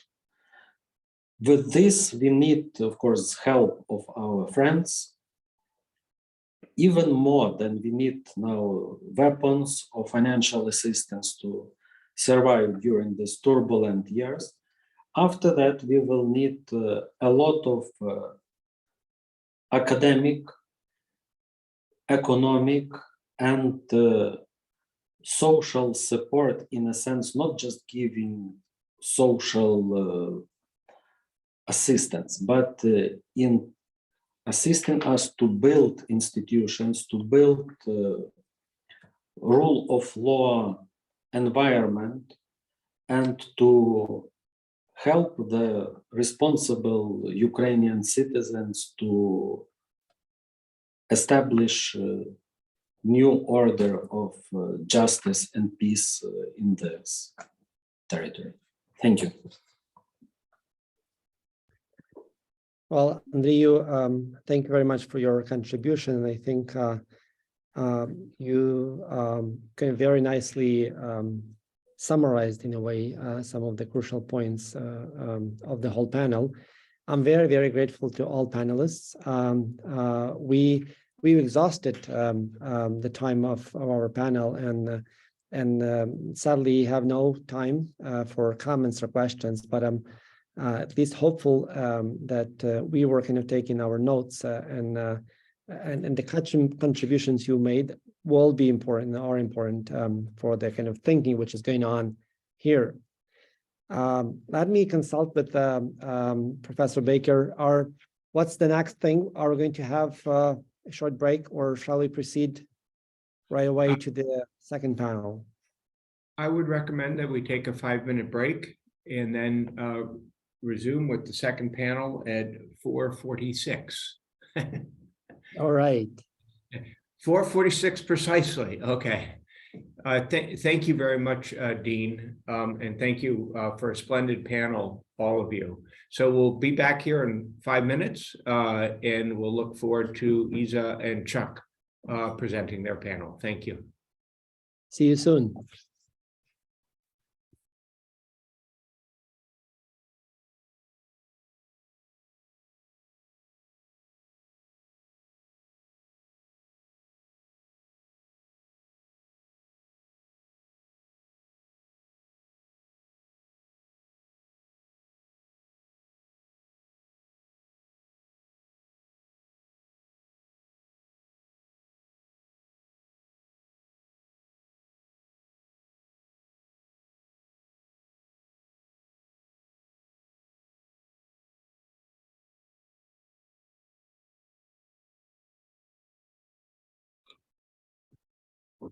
All right, dear colleagues, if we can resume, that would be wonderful. It's almost time, and I will leave it to our next panel directors to start when they are ready. Okay, thank you, Jamie. Thank you for the nice segue. I think we had really some great important contributions from the Ukrainian panel. And although time, on many levels is always a problem, I think it was appropriate that they had their fair share to give their point of view, which was, I think, very valuable. Our panel is moderated by me, Professor Chuck Szymański, and my colleague and friend, Professor Izabela Krasnicka. We're from the University of Bialystok in Poland. And our panel is dealing with the perspectives of the frontline states to the war in Ukraine, the invasion of Ukraine. And I just wanted to begin by saying, and we're going to actually try to be on time as much as possible. It's, and stick to the original framework so we could hopefully, complete the conference, relatively on time. But the perspective of the frontline states, I think, was best, summarized by the new Czech president, General Pavel, who was recently elected in the Czech Republic, and he said, "If you lose, if Ukraine loses, we lose. The frontline states, the EU." And I think that's, that's as clear as you could say what the perspective of the frontline states, what it is and what it should be. Today's panel, we're going to deal with perspectives from Poland, Slovakia, and Romania. Let me make an initial announcement. Unfortunately, Professor Newt Skodvin had some childcare kind of emergency come up at the last minute, and I think as a parent, and as many of us are parents, we understand that. So Newt, we understand. He did make his presentation available to Isa and I. We have it, and if it's interest to anybody, we can get that to you. So I'll either send it to Professor Baker or to Dean Turchanovsky, and if you want to see it, you can take a look at it. It has some interesting stuff. With that, we'll begin with the Polish perspective, and I'll hand it over to my colleague and friend, Professor Krasnicka. Thank you very much, Charles, and thank you everybody for being here, and thank you, Professor and Judge Baker, for the organization of the panel. I especially admire and appreciate the presence and engagement of our Ukrainian friends. I mean, thinking of what you are going through, speaking and sitting in front of the computer for a couple of hours and going over and over the same horrible issues is a courage on a very different level. And I assure you that we do know and appreciate it. Yeah, the perspective of the states that are bordering Ukraine is somehow different. And we've learned today, and we know it, but it's never enough of repetition, that the war really did not begin a year ago in February. What I learned even more, the war did not begin in 2014. It began much earlier with the Russian aggressive behaviors towards Ukraine and, after all, toward international community. But the truth of the matter is, and we have to admit and face it, that for the border states, the most important part of this war and the moment of the war where we really felt it was February 24th, 2022, for the one simple reason that that was the night, that was the day where the wave of Ukrainian refugees hit the border states. And that's when we really felt it. And that's when we knew that that was really coming, and it is actually happening. And it's not that away Ukraine, but it's the Ukraine that is right, next door. And it escalated. I know that this was not the beginning of the war, it was the escalation of the war, but for us, this was the slap in the face moment in the war, where total of 3,700,000 refugees crossed the Ukrainian borders toward different countries within just four first weeks of the war. Poland took over a big portion, over 59% of it all, over 2 million Ukrainians within just the 4 first weeks of the war. And, I'm proud of it, but I'm also saying we are a big partner, we're a big neighbor, we should be taking over the most of it. That's our duty. And I'm sure that you would do the same for us. And it was an unprecedented situation. Now, when the brutal invasion happens next door, when your neighbor is attacked with a complete violation of any international legal and ethical norms, the truth is that there is no manual for regular people in the border state on what to do. There is no toolbox on how to react. There is no guidelines on what do you do when you know that millions of your friends are running away, leaving their homes behind. There is literally no manual. So what you do as a regular person, as a citizen, you follow your instincts, you follow your natural reactions, and you do whatever you can to help. Now, there is, I surely hope, a manual for the government in that situation. So they follow the rules, they follow the procedures. It is for them more of a marathon than a sprint run that it was for regular citizens. The reaction, therefore, in order to protect refugees that were coming through the Polish border was twofold. It was the reaction of the civil society, and then it was the reaction of the Polish government.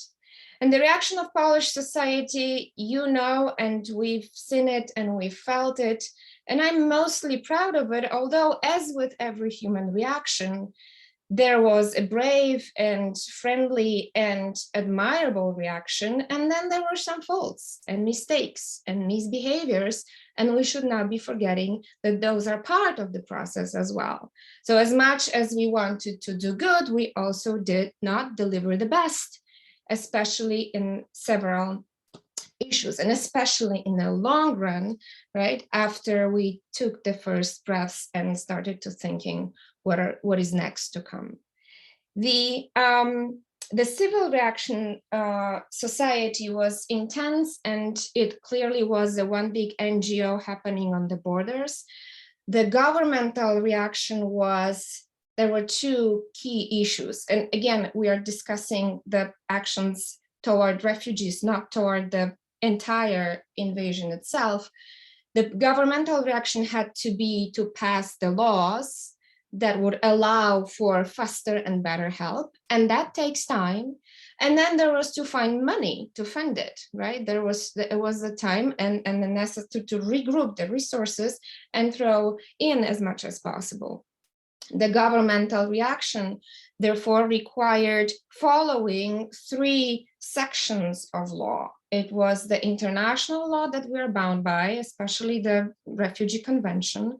There is the EU law that makes things complicated, yet allows for a better and more extensive protection and help. And then there is a domestic law that we thought we had it all, and yet we didn't. So we had to immediately, right, implement new solutions. We did in the period of time that was necessary to do it. But none of this was applicable to the reaction that was given by the civil society. I mean, there are no legislations to follow. There is only the human resources to be used. And that was a great gesture that the Polish society did. The government established the reception points on the border, and then within the major cities. And then, and I can clearly say, every one of us got on their feet and tried to help. We did succeed, and we had, in many ways, as I said, we passed the laws that pretty much allowed Ukrainian citizens to gain all of the benefits on the same basis as Polish citizens do.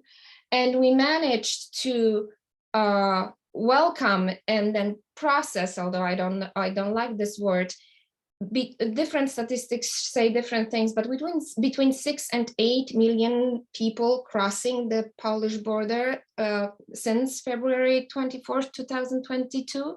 And then out of this number, we had 1.1 million people who filed for permanent or not permanent, but temporary, but extended residency and legalization of their stay in the country.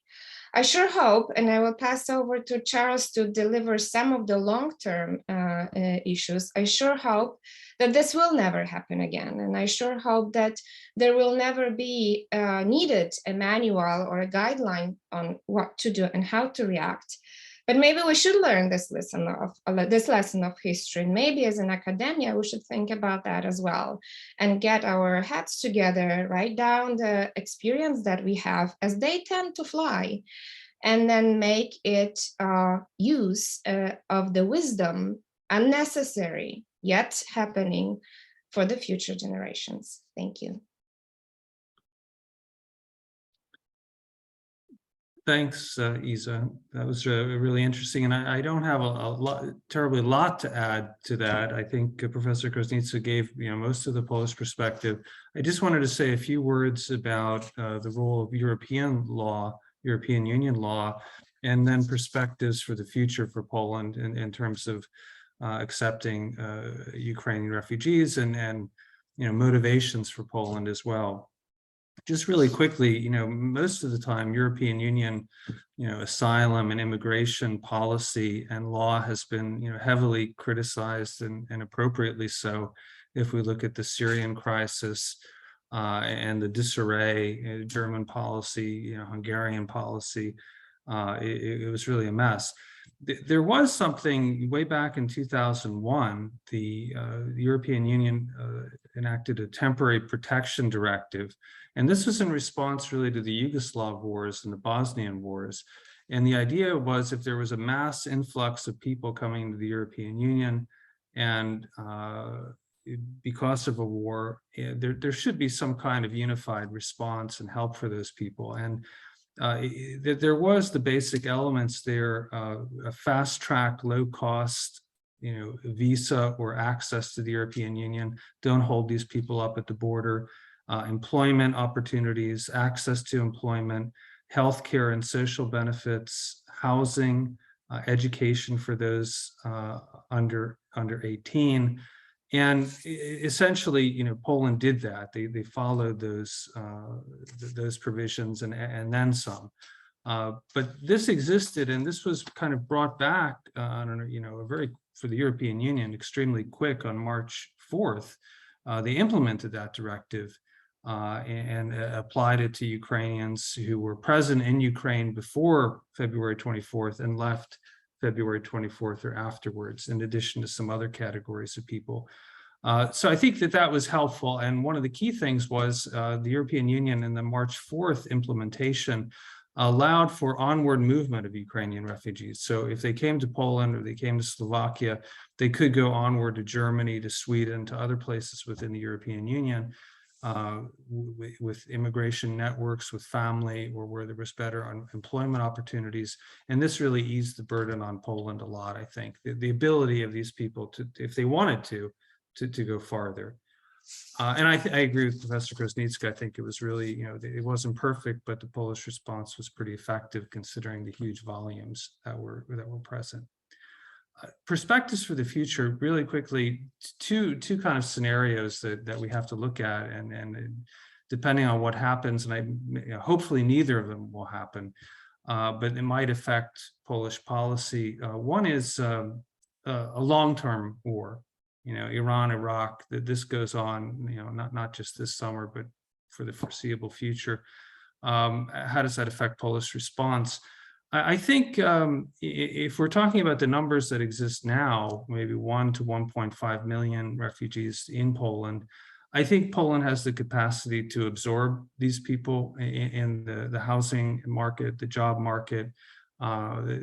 Ukrainian refugees are able to access education.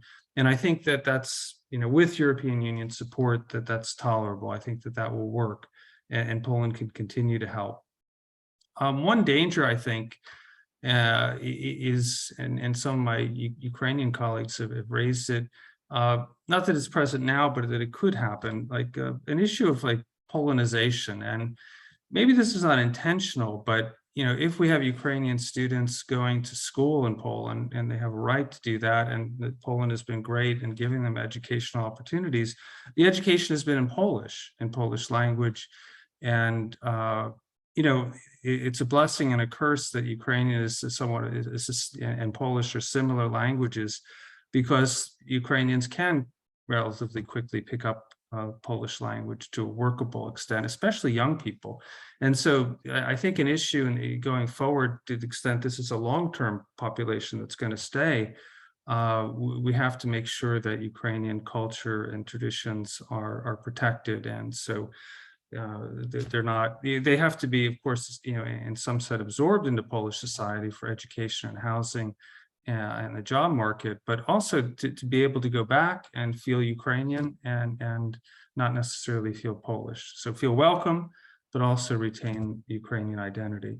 The other, kind of dangerous scenario is like a sudden catastrophe, and I won't speculate on that. That won't happen.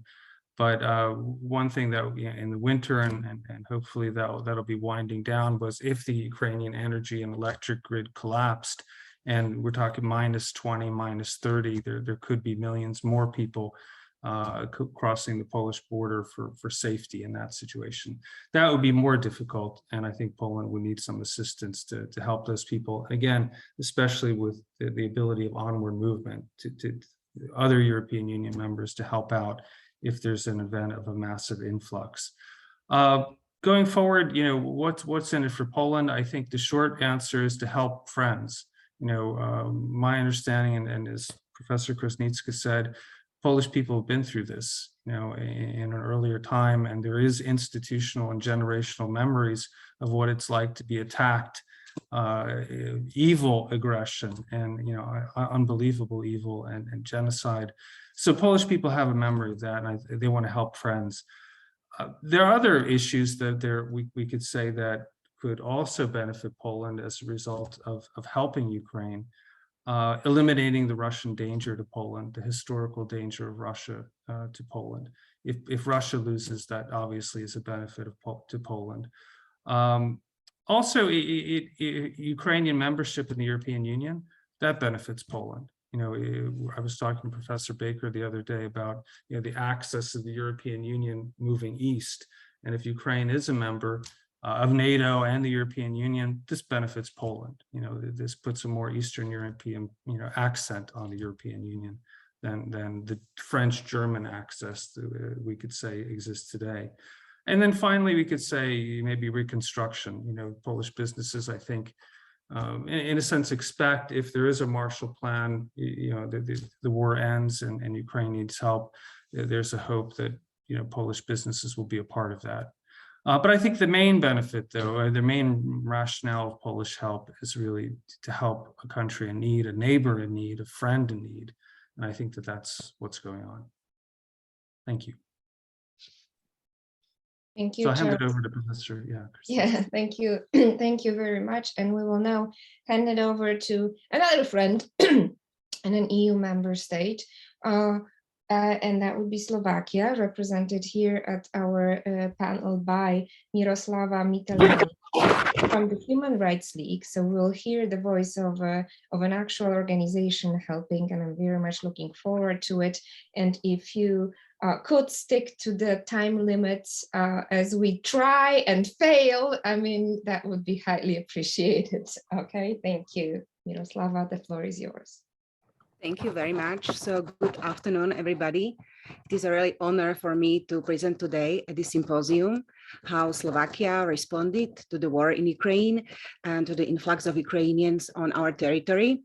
I'm especially delighted to see again Professor Baker and Professor Szymanski, to whom we, with my colleagues and myself, we had an opportunity to meet last year in Bratislava, Slovakia. So hello to both of you. I will try my best briefly provide you with the overview of Slovakia's response to the war, and mainly the system that we established for Ukrainians in Slovakia.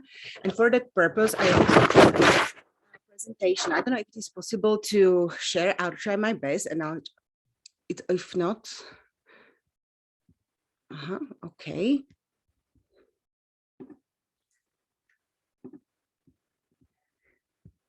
Okay, so probably it won't be possible somehow, technically, right? No, it should be possible. I just asked some of my colleagues to give you access. Okay, are you able to see it or no right now? No, you have the permission. You have the permission as far as you are the co-host of this meeting, so you can share your screen. Okay, because it's not like, okay, trying preferences.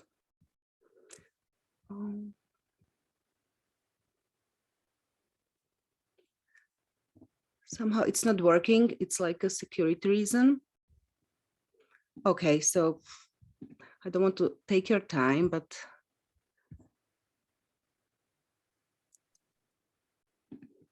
okay, so we don't.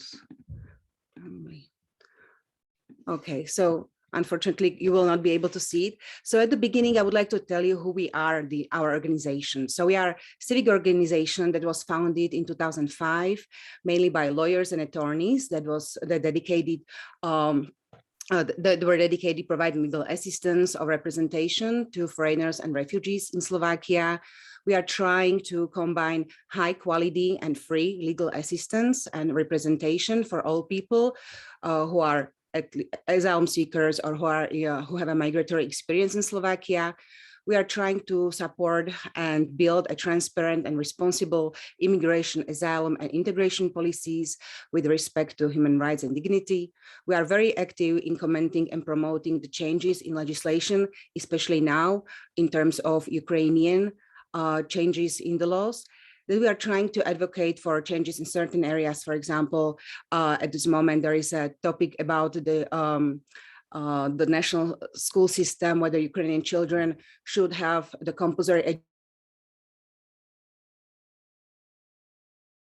education that are supposed to be on online schooling in Ukraine. Their mothers are working, but basically they are not on online schooling, and they are finding at the facilities where they're accommodated by the states or NGOs. And we see is a very crucial, because not just missing education, but also in terms of their protection.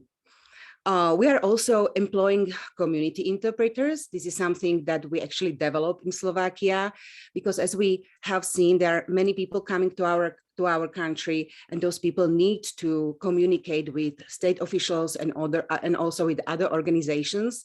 And for that purpose, we develop a cooperation with philosophical faculty in Bratislava and are trying to employ people who speak either Ukrainian or Russian language and are able to interpret for the purposes of, let's say, submitting of the temporary protection, or if a person coming from Ukraine need to know any kind of basic information or need the help at a state official institution, we are trying to help them in that matter, that our employees who are trained and they know how they should behave, they are interpreting them in the front of those offices. We are also training a new generation of lawyers because we do run 2 clinics. We have asylum law clinic and migration law clinic at law faculty at Trnava University. And those students, they do come to the center where we are providing legal aid, and under our supervision, they're also providing legal counseling. And lastly, we are trying to raise awareness in the society in the area of migration, asylum, and integration, as we have seen many disinformation going on, especially in our country, because still being close to Ukraine as a neighboring countries, there are many people who are pro-Putin, pro-Russian. So this is also something that we have to, as a society, as our organization, also as a country, be very active. To provide you maybe with a few data, until 31st of January this year, 1,127,957 people crossed the border between Slovakia and Ukraine. And out of this number, 107,515 people were actually granted temporary protection. So you may hear that most of the people just transiting Slovakia, but still we have a high number of people who are granting a status, and therefore are creating the largest population of Ukrainian arrivals to Slovakia are women and children. So majority are those who are coming without their husbands, as it is not possible to cross the border. Some of them may cross the border. We have also some male, but majority are women and children. Slovakia's response to the situation in Ukraine can be seen as a thing that we provided a generous, was seen as a wide generosity, solidarity among actually like whole inhabitants and citizens, and the civil society really acted, I would say, in that way that nobody actually awaited, because many people were not pro refugees in the past. So everybody was surprised how actually the society reacted to the Ukrainian influx to Slovakia. And basically, I think still, I would say it's something that we can be proud of, because many people are still helping, still trying to for example, be the buddies to Ukrainians, to provide them with their accommodation, or at least, for example, to help them to go to the school and just pay attention what they need. Slovakia was actually the first country in which temporary protection was granted to Ukrainians. As you know, in the whole European Union, it was for March 2022, but based on our cooperation with the Ministry of Justice, when we were talking about the existence of the Temporary Protection Directive, we were also able to persuade the government that it is necessary to add. And based also on our common collaboration on this, Slovakia was the first EU country that actually started to grant temporary protection on the territory of the European Union. What is also seen as a positive approach, that we have an accelerated procedure in terms of temporary protection, what means that when person comes to let's say, for example, in Bratislava, we have a large scale capacity center, is the police, they submit the application, and within an hour, they are granted temporary protection and tolerated stay in Slovakia, what means they can enjoy their rights. We still have a official financial support for Ukrainians. It will be also prolonged for another year. So every Ukrainian or other person who is eligible for temporary protection can actually find the accommodation, and it will be covered also from the state budget. We have two schemes. One is under the Ministry of Interior. The other is through the Ministry of Transport and still operating. Temporary protection is connected to several, I would say, basic rights for temporary protection holders. I would just mention a few of them. They have the access to the residence permit. They have tolerated the residence permit. It's questionable if this one is actually the right one, but basically, according to the law, they are eligible for tolerated stay in Slovakia. They have access to employment, but they do not have an access to self-employment. It's also another issue that we are trying to discuss among the experts in Slovakia. Children have access to education, but as I have mentioned, there is no compulsory education for Ukrainian children, what makes us one of, I think, two last countries within the European Union without compulsory education. And many people are still, or many children are still doing the online education, but still I think, and we think from our perspective, that it's after almost a year, it's necessary to open a public discussion how to bring children to schools, because only 1/3 of children coming from Ukraine are actually in Slovak schools. Temporary protection holders, they have an access to healthcare and social benefits. In terms of healthcare, it's just urgent and necessary, but I think there is still a way how to get the healthcare in that way that everybody, I would say at this point, many international organizations, mainly UNHCR or World Health Organization, are trying to cover those expenses that are not covered by the state. And as I already mentioned, temporary protection can use both schemes that are available. Our organization is mainly providing the information. It can be on-site, remotely, or electronically.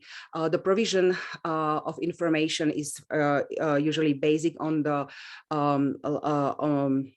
the remote places, but we are placed at two main integration centers within Slovakia, in Bratislava and Košice, where we are providing legal counseling and also legal representation if needed. We have Slovak lawyers, but we have a pool also of Ukrainian attorneys that were approached to us by the Slovak Bar Association, who actually that is actually trying to find a place of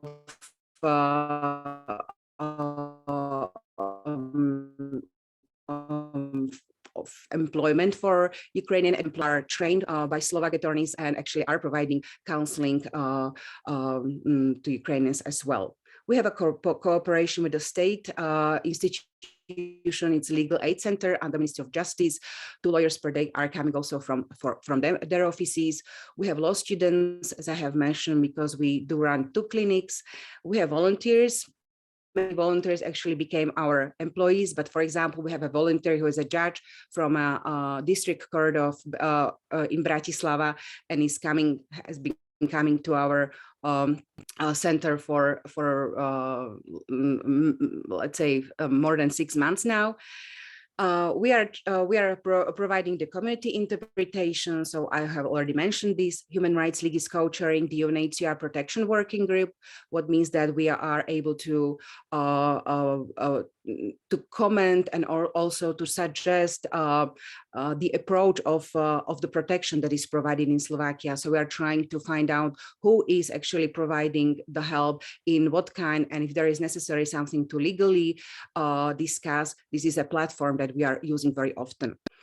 We do cooperate with national, international, and local organizations and also the non-governmental organization. We have a very good cooperation in Bratislava with City Hall that actually opened one center that Professor Baker and Szymanski visited. It's Bratislava. It's a one-stop shop center where all relevant stakeholders are at one place. We are advocating for the changes in the law, and we, for example, what is very interesting, I think maybe for this community, that we are trying to assist the Slovak General Prosecutor's Office and the National Criminal Agency in collecting war crimes evidence. National Criminal Agency developed a questionnaire, which is given to Ukrainians coming to the center in Bratislava. They are informed if they would like to, they can fill in the question and send it to the National Criminal Agency. And while we are also providing legal aid in terms of victims of hate crimes, we can also be active also. Lawyers are presented when people are, when General Prosecutor's Office or investigator from National Criminal Agencies coming to the center and they're doing this interrogation. So basically, we are informing them about the rights and about the system that is that was established in Slovakia in terms of collecting the war crimes. Human Rights League was very active also at the very beginning of the war. We were present at the border, at the railway station in Košice, and also in Bratislava. I had some pictures for you that I wanted to share, but unfortunately it's not possible. But basically that was very important that lawyers will also present at the center, at the border, and basically were able to provide the exact information for people coming to Slovakia at the end of February, at the beginning of the March. Human rights services are currently situated in the large scale capacity in Bratislava, as I already mentioned, in Košice, and then we have also mobile teams that are visiting the communities outside of these two cities. So basically people who are in need of getting the information but are not able to get to Bratislava or Košice can approach us, and lawyers can come to their places. As I said, I mentioned already this one-stop shop center in Bratislava. There are services of the Bureau of Border and Foreigners Police of the police force, and the Bureau is responsible for admission of the application for temporary protection. There's also Migration Office who is providing the official information about the status. UNHCR is active in the terms of cash assistance, and also if there are any other questions that they would like to share with UNHCR. Our organization, then there's another organization called Tenenet. They are providing psychological center, and there are many other organizations that started to focus, for example, on salary or children that are not attending school, but they should have some activity. So there are many NGOs coming there on ad hoc basis. So basically, at this one-stop shop center, people can get can register for temporary protection, get the legal aid information or help in terms of accommodation, employment, social welfare, psychosocial counseling, and other services. The center is open between 8 a.m. and 6 p.m. every day, and basically they can also approach us through other channels. For example, we have Telegram that was created for Ukrainians. We have helpline for Ukrainians. We have information website www.ukraineslovakia.sk, and also Instagram, Facebook, and email that is dedicated to Ukrainians. I also mentioned some other useful links that will be available in a presentation that I can share with you. But basically, what is important to say, I think from our perspective, it was very clear that the cooperation among the partners, doesn't matter it is NGO or state or local municipality, is something that can actually make the system better and prepared. For example, what we have seen at the border, that organized crime was much more prepared for the war than the system and the state, because there were many alleged situations or cases when young women or mothers were taken by the cars, and nobody know actually like where they ended up. So what is actually necessary to say that this cooperation should be also based on the expertise from the outside, and for that purpose, I would say, or thanks to is also now back in Slovakia because they left in 2012 and we were under Hungary's office, is able to help the government to create the system that will help Ukrainians, and all of them will get the services having the standards like they should have. So basically that's the brief introduction or overview of the system, how it is in Slovakia. Hopefully you got some information from that. Thank you very much. Yeah, thank you, Mirka. You did as you mentioned, I was there and Professor Baker was there. Your organization is doing such wonderful work for the Ukrainian refugees. So we really admire everything that you're doing. The next speaker, we have a different perspective of actually labor law and national security. The speaker is Professor Septimiu Panante from Alexandru Ioan Cuza University of Iași, Romania. Iași is very close to the border with Moldova, so they're very sensitive to the issues that have been going on with the war. And also, I should say, Septimiu has been a friend and also a big backer of this project with national security law and what we're trying to do today and hopefully into the future. So with that, if Septimiu, if you're available, you can begin your presentation. Of course. Thank you. Thank you for your invitation. Thank you, Charles. Of course, I'm not delighted to speak about war. I think that we all agree that already, of course, especially Ukraine, but also Europe and maybe the whole world already lost and lose a lot as a consequence of that war. My presentation is somehow technical and colder maybe than the others. Probably the subject should fit also very well in the next panel. But however, if I'm referring to the Romanian response, maybe in the first part of the war, the Romanian support, Romanian state support was not very obvious.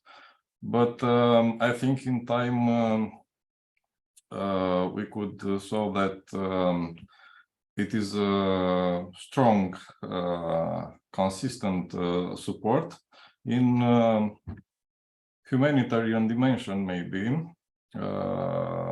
most, but also in the medical assistance, in tactical and military assistance. If I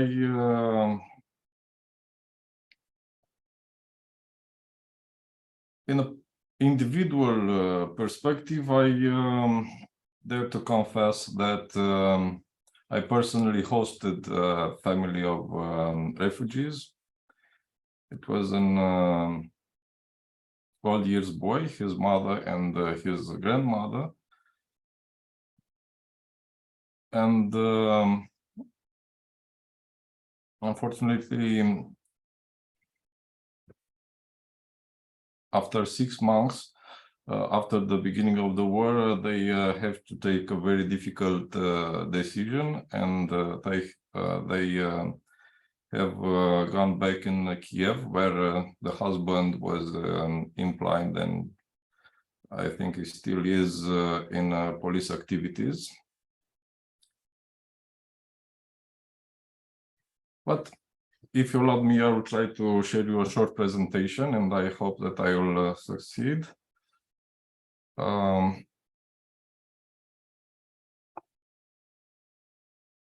It can be seen. Okay, thank you.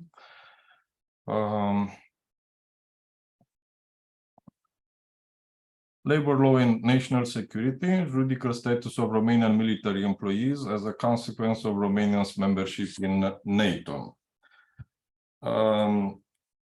Ensuring national security, and the capacity of Romanian army to fulfill the obligation deriving from Romania's quality as a member of NATO and the European Union as well, impose a special attention to be granted to the army human resources. The modernization of Romanian army started in the 1990s. It implied and implies as a key point the military professionalization. The reorganization of the military was defined as the process by which the format and the organizational structure, size, resources, and missions of the armed forces are restructured and adapted in accordance with running political and social needs. Two stages of that process were identified. First stage, the transition, the measures to adjust the overall volume of the army and the gradual abandonment of compulsory military service, quantitative side. And the second stage, the consolidation, the measures to valorize the professional activity of the military, the qualitative side. On a different approach, the strategy concerning the professionalization followed two main dimensions. First, the formal or juridical dimension, creating an adequate juridical basis, including reforming administrative basis and rethinking juridical status of military staff and personnel. The substantive dimension, adequate education and tactical training for professionals, including curricular changes, institutional capacity building, military to military international exchanges and exercises. Some main relevant historical landmarks shortly, but some of these landmarks are somehow common with other border countries. 1989, Romanian Revolution, the beginning of the process of democratization. 1996, the Romanian Parliament appeals to the parliaments of the NATO member states requesting support for Romania's aspiration to become a NATO member. 1999, NATO summit in Washington, when NATO presents the membership action plan, multi-stage process of political dialogue and military reform to bring a candidate country in line with NATO standards. 2002, Romania received an invitation to open the accession negotiation for NATO membership at the Prague summit, together with other 6 states, Bulgaria, Estonia, Latvia, Lithuania, Slovakia, and Slovenia. 2003, amendment to Romanian constitution, the parliament was allowed to make military service optional. In 2004, Prime Minister Adrian Năstase participated in the ceremony of presentation of Romania's instruments of joining NATO in Washington, D.C. 2007, Romania became a member of the European Union. The statute has military implications as well concerning joint military cooperation programs and interoperability among member states, as well as participating in exercises, missions, and military operations under EU aegis. In 2008, NATO summit hosted by Romania, organized in Bucharest, and since then, forces of Romanian army have participated in missions and operations outside the national territory under the auspices of NATO and European Union. Romania's membership in NATO essentially facilitated the professionalization of army in the substantive dimension as a continuous process regarding adequate institutional capacity, tactical training and interoperability, military to military international exchanges and exercises.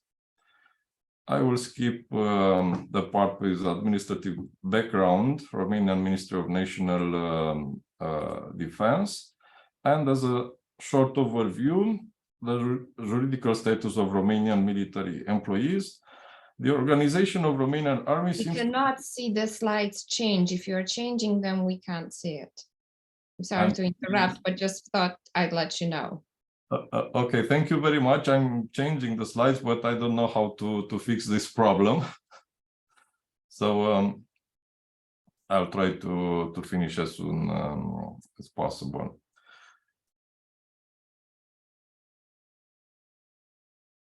All military staff and personnel have grades unrelated to field of activity. Then I present the current normative dimension of the human resources system in Army, and I will skip it.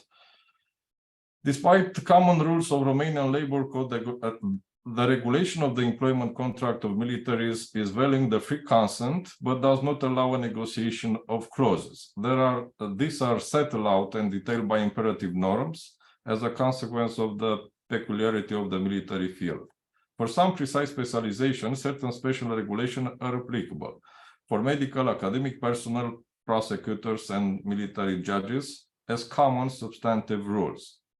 Also, as a rule, the contract is concluded for a fixed period of 4 years and can be successively extended for the same duration.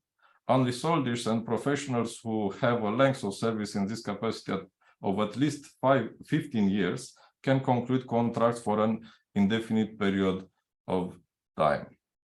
Continuous training for a high specialization is in accordance with the requirements for the position occupied and assured through military academic units and practical exercises.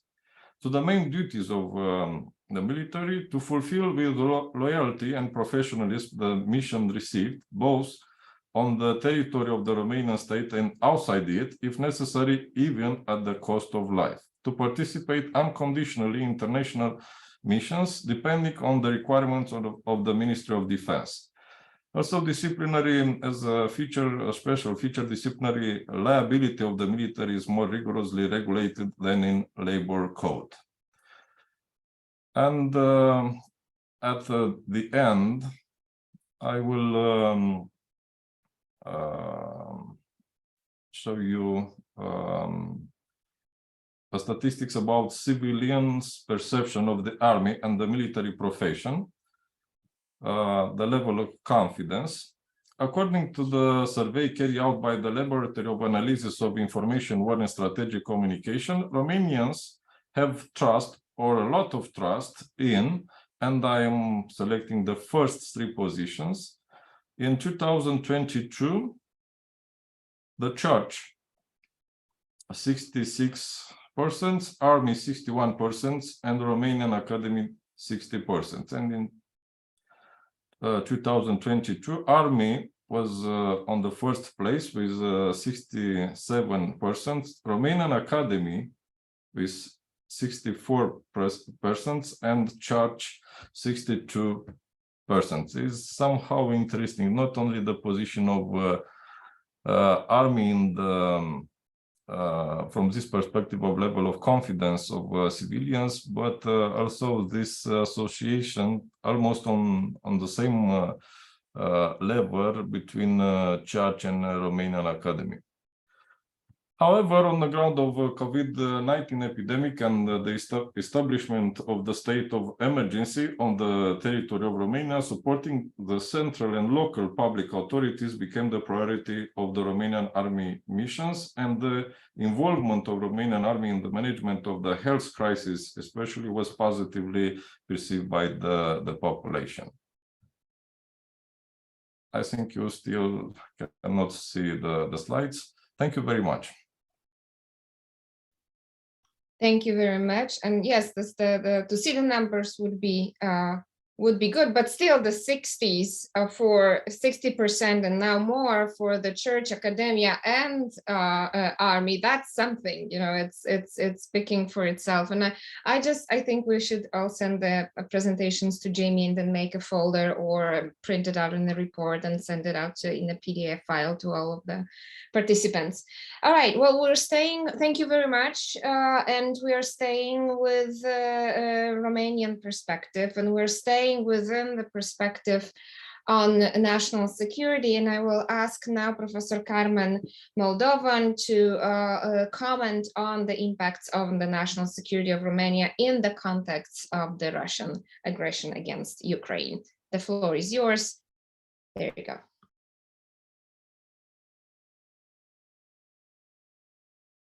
And if you could turn the microphone on, thank you. Okay, thank you. This is what I was trying to do. Zoom is not my friend today. I am sorry for that. I hope that you can hear me. Good afternoon or good evening, I think. Congratulations for organizing this event, and thank you for having me, for having us, for inviting us. The agenda has very topical issues and unfortunately general issues that are not that we don't like to talk about, but the reality shows that we need to address them and to talk about. As Professor Zhimansky already mentioned, we are really close to the the southern Ukrainian border. I think that we are, I don't know, 160, 180 kilometers. So we've seen many Ukrainian persons fleeing from Ukraine, filing for refugee status, and I am quite confident to say that Romania responded promptly and effectively when concerning the refugees coming from Ukraine. Sorry, it's been a very long day for me. I had several exams today, so if I'm confused at some point, please accept my my apologies. Unfortunately, I think that it's almost a year since the Russian aggression against Ukraine started. For me, it was quite shocking because as many of you stressed out until now, the aggressive attitude of Russia didn't start last year. It started long before last year, but I was shocked to see such brutal, illegitimate, completely unjustified act of aggression into the Ukrainian territory. And as an academic who teaches public international law, I always tend to analyze everything through the lenses of public international law. So my first concern was the concern related to international security, threats to the international peace and international security. And from the first moments, everyone actually could see that the actions of the Russian invasion are checking all the criteria that the UN Charter provides and all the criteria for the definition of aggression that the resolution of the UN General Assembly from 1974 provide. And still, at the current moment, international law does not provide all the effective mechanisms and all the effective remedies. I am still confident that we will find a solution in the near future, a solution for stopping the acts of aggression and for finding some remedies for the Ukrainian people. Coming closer to the topic of my presentation, well, it's a different perspective, I think. Well, I wanted to highlight some points, some important points from my perspective and from the perspective of the reaction of the Romanian authorities. As I previously mentioned, the first response and most effective response was the humanitarian one, and it was quite effective, I would say, because since the aggression of Russian Federation against Ukraine started, some, I don't know what the exact figure is, but approximately 1.6 million Ukrainians crossed the Romanian border. Some of them applied for the temporary protection. Some of them chose to stay in the Romanian territory. I think that the statistics now are referring to over 85 1,000 persons staying in the Romanian territory as as Ukrainian refugees or applying for their status. So in this case of the Romanian response, we have a first impact, and a first impact that concerns the international security and also the national security of Romania, because the definition of national security in Romania is a multi-dimensional one, and it also refers to other aspects that are closely related to international law principles and international obligations of Romania. Another point, another impact refers to the military dimension, because since the aggression against Ukraine started, there was an enhanced presence of military within the Romanian territory. And there were military forces deployed by NATO. There was a collective defense battle group operationalized on the territory of Romania by France as a framework nation, and this battle group integrates on a rotational basis forces from other states such as Belgium and Netherlands.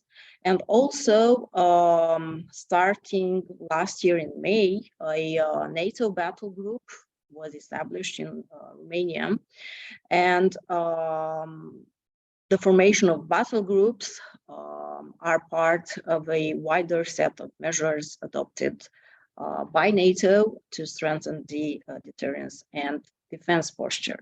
So in this case, I think that we can also address an effective response, but the problem is that from time to time, there are official declarations coming from the Russian Federation, official declarations implying that this enhanced military presence within the Romanian territory might be qualified as a provocation and might, I don't know in which scenario, might justify some action from the Russian Federation. The official position of the Romanian authorities is that such acts are completely legitimate and are completely justified, and they cannot be seen as a provocation act for the Russian Federation. And another point I wanted to stress, and I don't think that it was addressed until now, but I think that it might affect security at an international and national level. It is the issue of misinformation, disinformation, false information, fake news, war propaganda that are used by Russian Federation, and that are sometimes used by non-state actors in different parts of the European Union, in different parts of European Union members. And in this case, I'm not sure how effective the national authorities are in identifying the problems and in finding the balanced measures in order not to be seen as an, I don't know, unjustifiable restriction to freedom of expression or freedom to access to information. And the last point I wanted to address, and it concerns the reaction of Romania and the approach of Romania.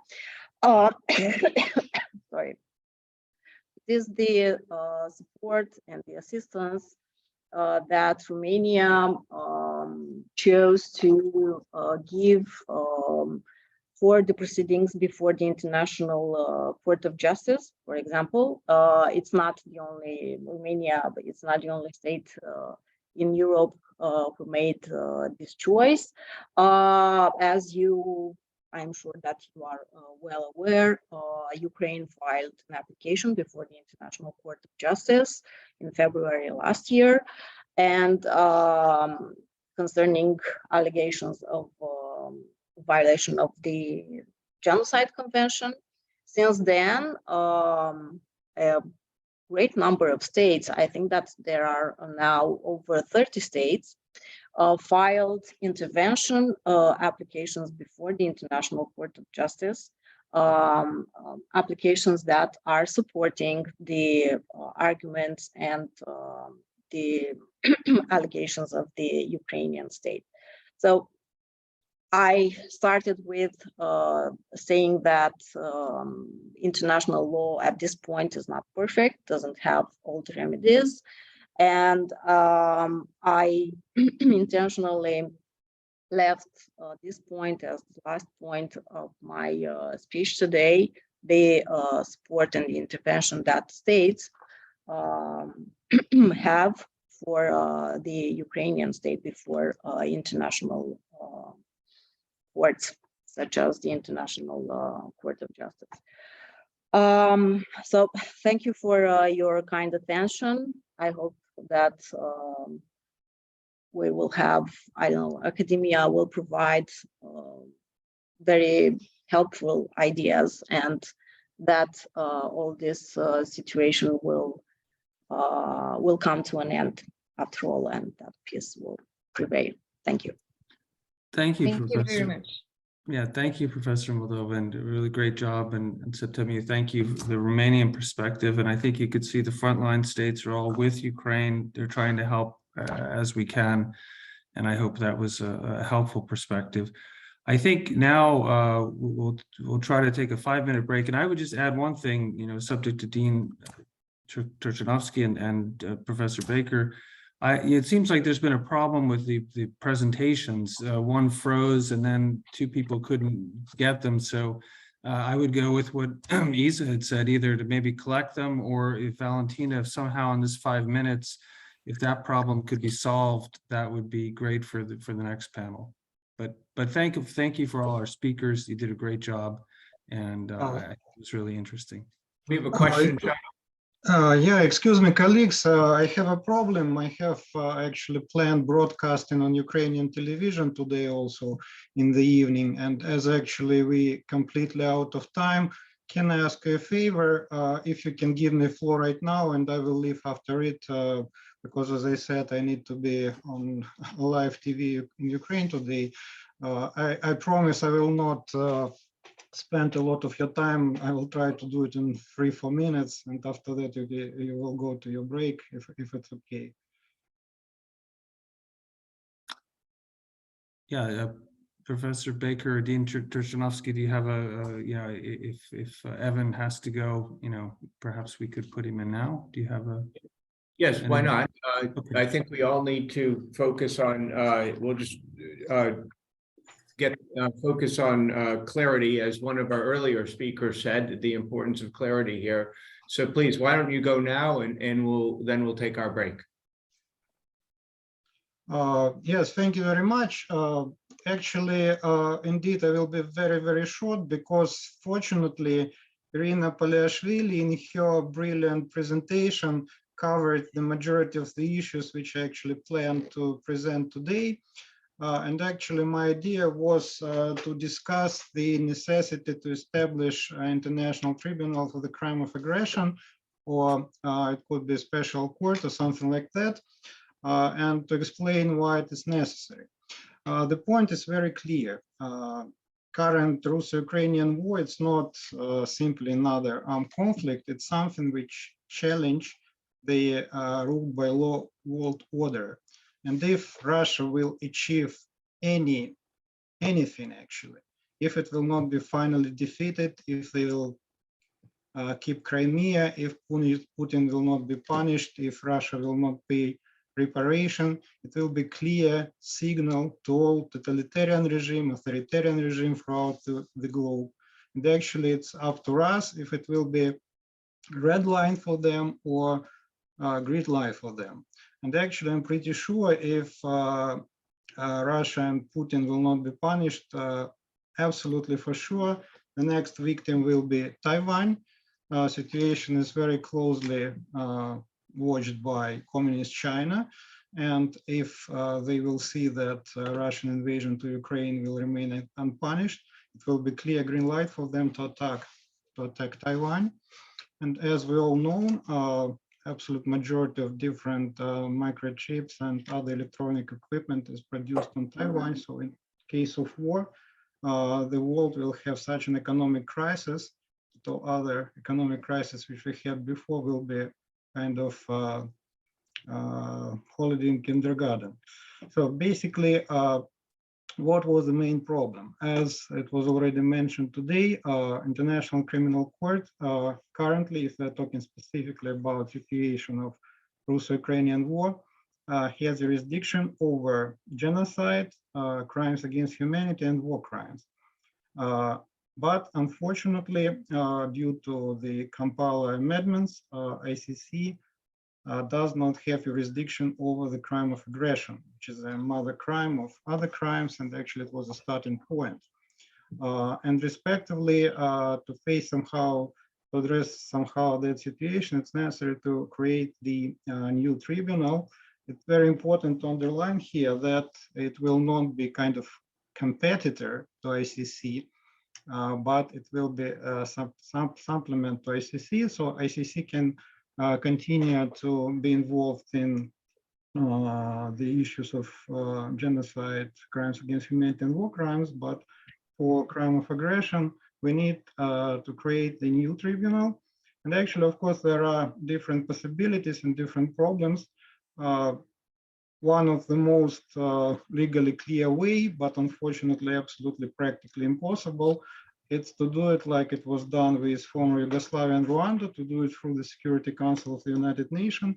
But as we all know, Russia will clearly use veto power. Actually, the question of presence of Russian Federation in Security Council, it's another very important issue, because I truly believe that Russian Federation is there absolutely illegally.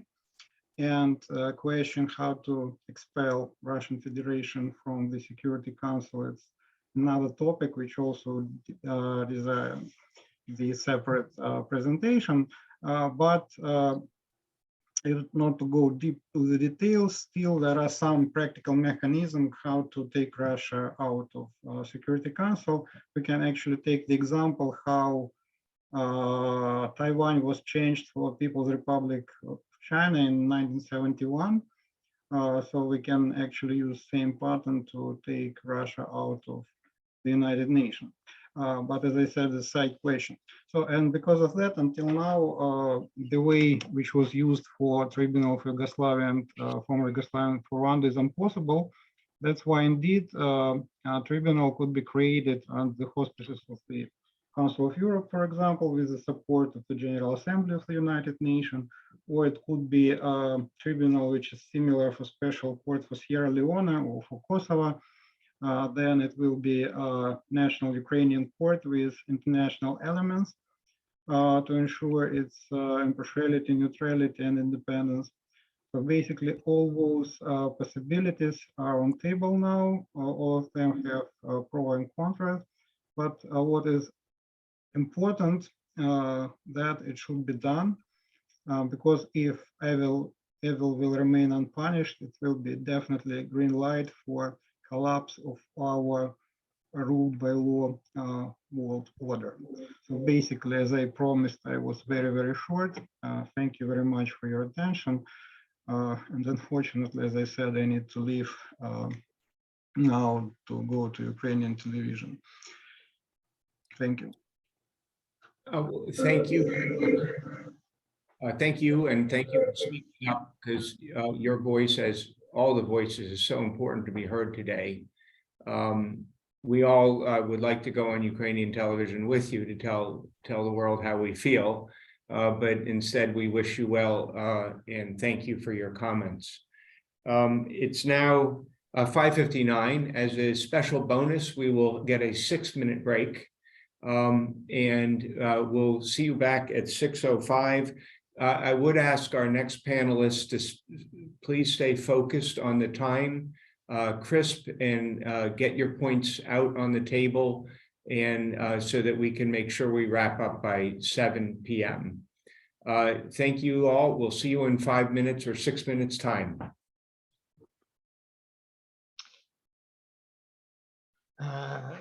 Thank you, Professor Baker. My name is Heikki Kallio. I am Associate Professor of Criminal Law, and here is my colleague, Dr. Julia Kalkara. We are now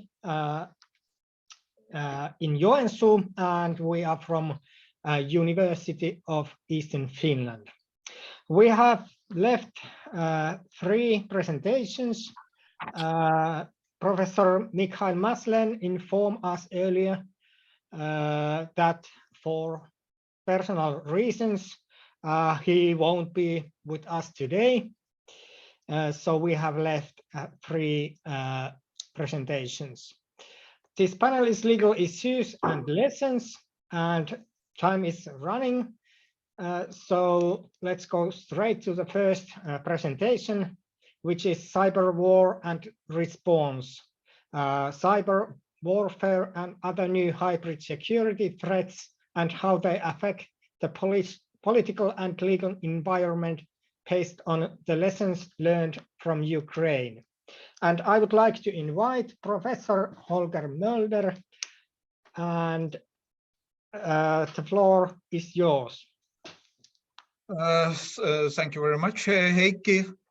I hope that all these connection problems I had previously, it has been fixed. I also tried to show my presentation, just keep me on the track. But anyway, as I wish a good evening for everyone, and thanks for having me here. As I'm a political scientist, I'm giving and working for the law department, so I give this political perspective in the legal environment or something similar, right? Well, let's see. Does my presentation work here? Yes, it does. So maybe I can even change the slides. Wonderful. Well, you see, it's a different slide now. Yes. Okay. This is wonderful. Well, as I mentioned, my goal today is give this political perspective as lessons learned based on these unfortunate events we already have 1 year in Ukraine, and how it changed our understanding in the world, because the legal system is pretty much dependent on the political system. So legal responsibility depends on political willingness. So these patterns will be given by politicians anyway. And here, actually, Russia has many wars. So one is this military actions against Ukraine, but besides it, it has also pursuing different kinds of warfare against the West, against the NATO, against the European Union, and first of all, against the international system we established after the Cold War. And in this multi-factional warfare, of course, Russia tries to get some successes, even this, they underestimated probably also their success in Ukraine. But well, still, we should start thinking what happens after that. And the question here is that, well, it's several forces, several challenges, they try to change the system we had after the Cold War. And I would even don't agree that this, which based pretty much on the security governance, but I don't agree that it completely failed, but also it's pretty much depends on this political willingness. And if there are powerful actors who are not interested in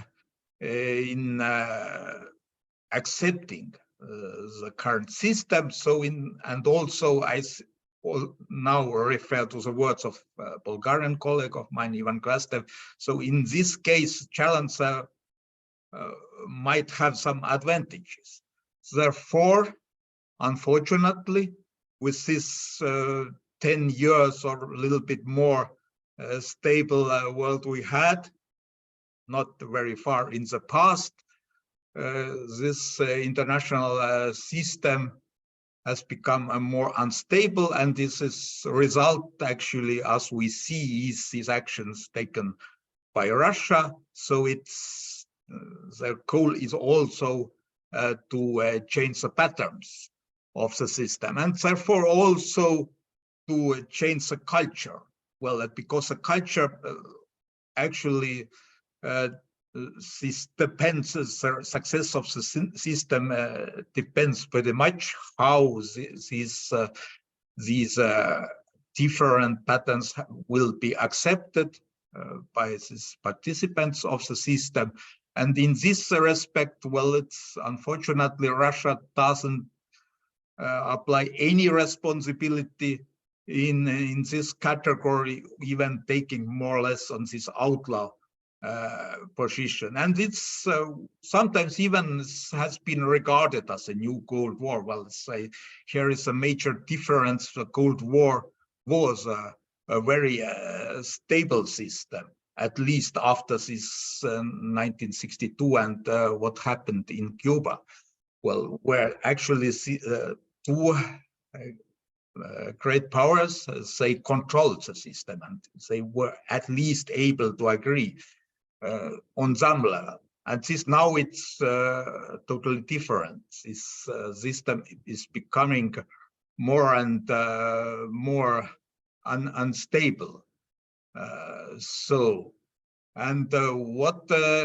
it reflects also the effectiveness of institutionalization, effectiveness of security governance, and the role of, let's say, leading organization of the United Nations, which actually at the current stage also this is the system has been it has been established, also giving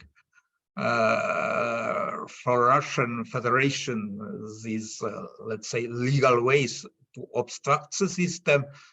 This is quite unfortunate, but therefore actually based on these experiences, based on these lessons learned, we have right now we should start thinking also how to build this trusted security governance system.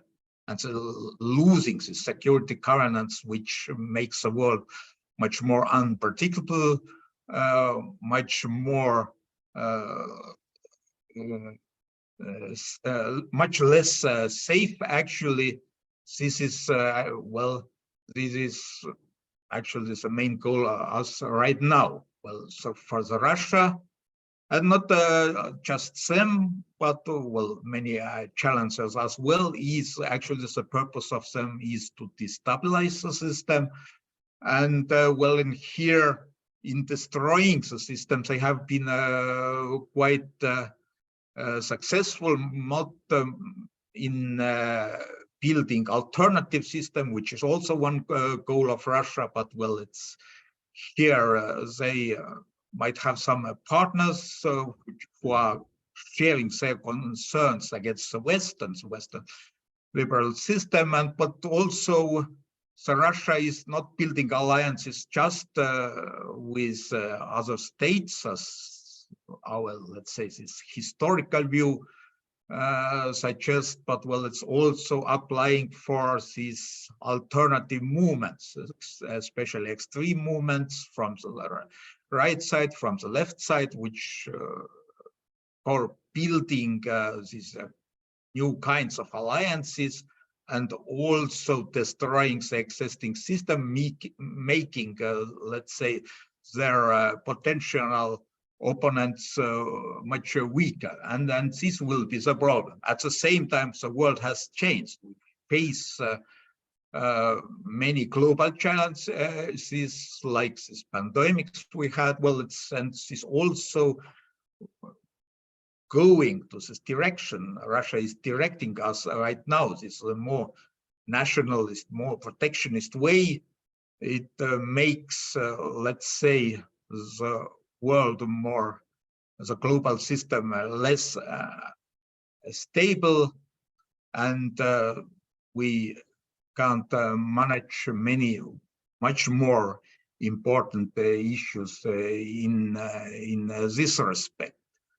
Well, but I would say it's also criticized a lot that, well, it's the Kantian system failed, but this was, as mentioned already, it failed because there was not a political willingness to reform the system. Well, here I have some example with this major crisis. Well, it's where actually this international system and the major powers, they were able to find solution. Even sometimes it was after intervention, but well, these agreements was achieved from the Gulf War to actually to this operation in Libya. Well, where even China and Russia sometimes they abstained, but well, at least there was the system somehow. It works. And what's concerning the war, I also have to mention that the war itself by the UN Charter is illegal activity anyway, because there is Chapter 7 where there is two options to enter to military operation. Operation is first is, of course, for self-defense. This legitimize Ukraine, but well, also if there is a decision backing by the authority of Security Council.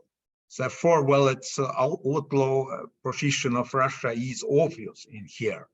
Also, the goal is creating new realities, because in this Hobbesian environment with this very unstable system, of course, the war can be a new normality. And here also, this is a concept we developed with my American colleague, Eric Shirayev, is global knowledge warfare, which includes everything. This is ideological warfare, this is psychological warfare, but also it refers to cyber attacks we have today, but also military actions, which might support, let's say, the goals of this larger framework. So how it works, how to actually produce new knowledge, and here this might produce some dangerous situation right here. And well, it's also depending so at how strong actually international society is, but as well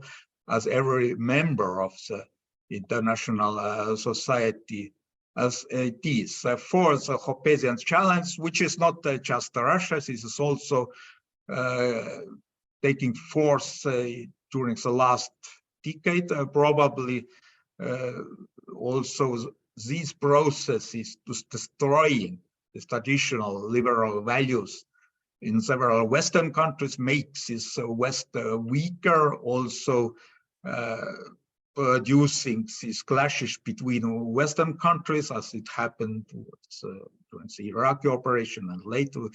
Whatever, this is also actually serves purposes Russia has in this knowledge warfare. And the problem, of course, the main legal framework offered by United Nations, it doesn't work properly. This is actually should give lawyers work a lot. There is just one article in this, or one paragraph in this UN Charter, which somehow regulates the involvement of veto powers of permanent members of Security Council, but it has been never used. So how to make this the system work, it will be the main challenge or this responsible part of the society, which are not outlaws. And well, it's also just to keep here, save some time, I will just skip some slides here. You see, well, it's not no need to explain that there are these strategic challenges existing. There is also reference to some words Vladimir Putin before, so at how actually he entered in this global knowledge warfare. So this is a part of bigger game. Well, and for us as a part of this responsible side of society is first to do our lessons learned here and to find this appropriate mechanism to make, let's say, this security governance work again. So because this United Nations, this structure is, of course, old-fashioned, but well, as it includes almost all the countries of the world, including Russia. And this is important aspect because then it makes them responsible, but they can't, as criminals, they can't take just the role of a judge here. And this is a problem. Well, here I would just end my short presentation here, and I will, of course, happy to share my slide as well. Thank you very much, Professor Holger Mulder. That was really interesting. Thank you for sharing your presentation. Now, actually, it's the turn of Professor Ivan Orodisky from the Ukrainian Catholic University. And its presentation deals with reparations. And it is titled, Mission is Possible, Legal Challenges of a Compensation Mechanism for Ukraine. So, dear Professor Ivan Orodisky, yeah, the floor is yours. Thank you, colleagues. Just 1 minute, I will put my...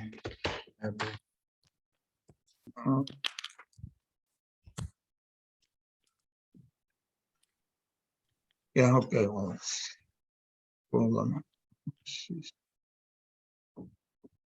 Yes, hello, sorry. Sorry so much. So first of all, I'm very glad to participate in this event with such a distinguished audience. I'm very happy that the project about which we, together with Professor Baker and Professor Szymanski, have discussed in Lviv in October last year, is starting to move on. And I just want to share my presentation. One moment, I will open it. Devoted to the reparations issues. For me personally, reparations is it's not a personal, but very close to my professional and research work, because my master thesis in the university was devoted to the war reparations 15 years ago, and I have never thought that there will be a need for practical applications, implementations of certain ideas or views or concepts, also not even by me, its implementation because of war in my country and especially. And why I also one more bit personal story, it was evening of March 2022 when we was under the missile shelling. And I came back to home, opened my notebook, and I understood that I have nothing to do as a legal practitioner, as a researcher. I opened my old thesis and started to prepare, to draft some ideas views on how to move on with reparations. And now I'm working with more or less systematically. So first of all, what is generally legal charges of a compensation mechanism for Ukraine? This is a very important thing, not only for Ukraine, but generally for all international society. Because justice, of course, will be a victory of Ukraine. Justice, it will be when Putin and company are prosecuted in The Hague or somewhere else. But also justice is that all victims and also who are suffered losses during the war, they get their reparations. And this will be a good sign for any other attempts for aggressions all over the world. When we are talking about the assessment of losses, so here you can see the maximum was announced around $1 trillion of US dollars. Well, its losses generally for Ukraine, what it will be at the end of the day or war. Ukrainian Prime Minister practically half a year ago, said that there are 350 billions of US dollars as an assessment of losses of Ukraine. The exact numbers, of course, we do not know, but we can suggest that they are between those two digits. What are general expectations of Ukrainians, and not only Ukrainians, about the compensations mechanism for Ukraine? Everyone expects that in Ukraine, at least among politicians, I heard a lot of things that it will be speed, it will be understandable and enforceable. And I was always, since May, in my publications, in articles in Ukraine, saying that it will be slow, it will be hard, and it will be complicated. And we need to accept this and move on with hard work every day. Ivan, I'm sorry, but your slides aren't changing. If they should. Okay, let me try make it another way.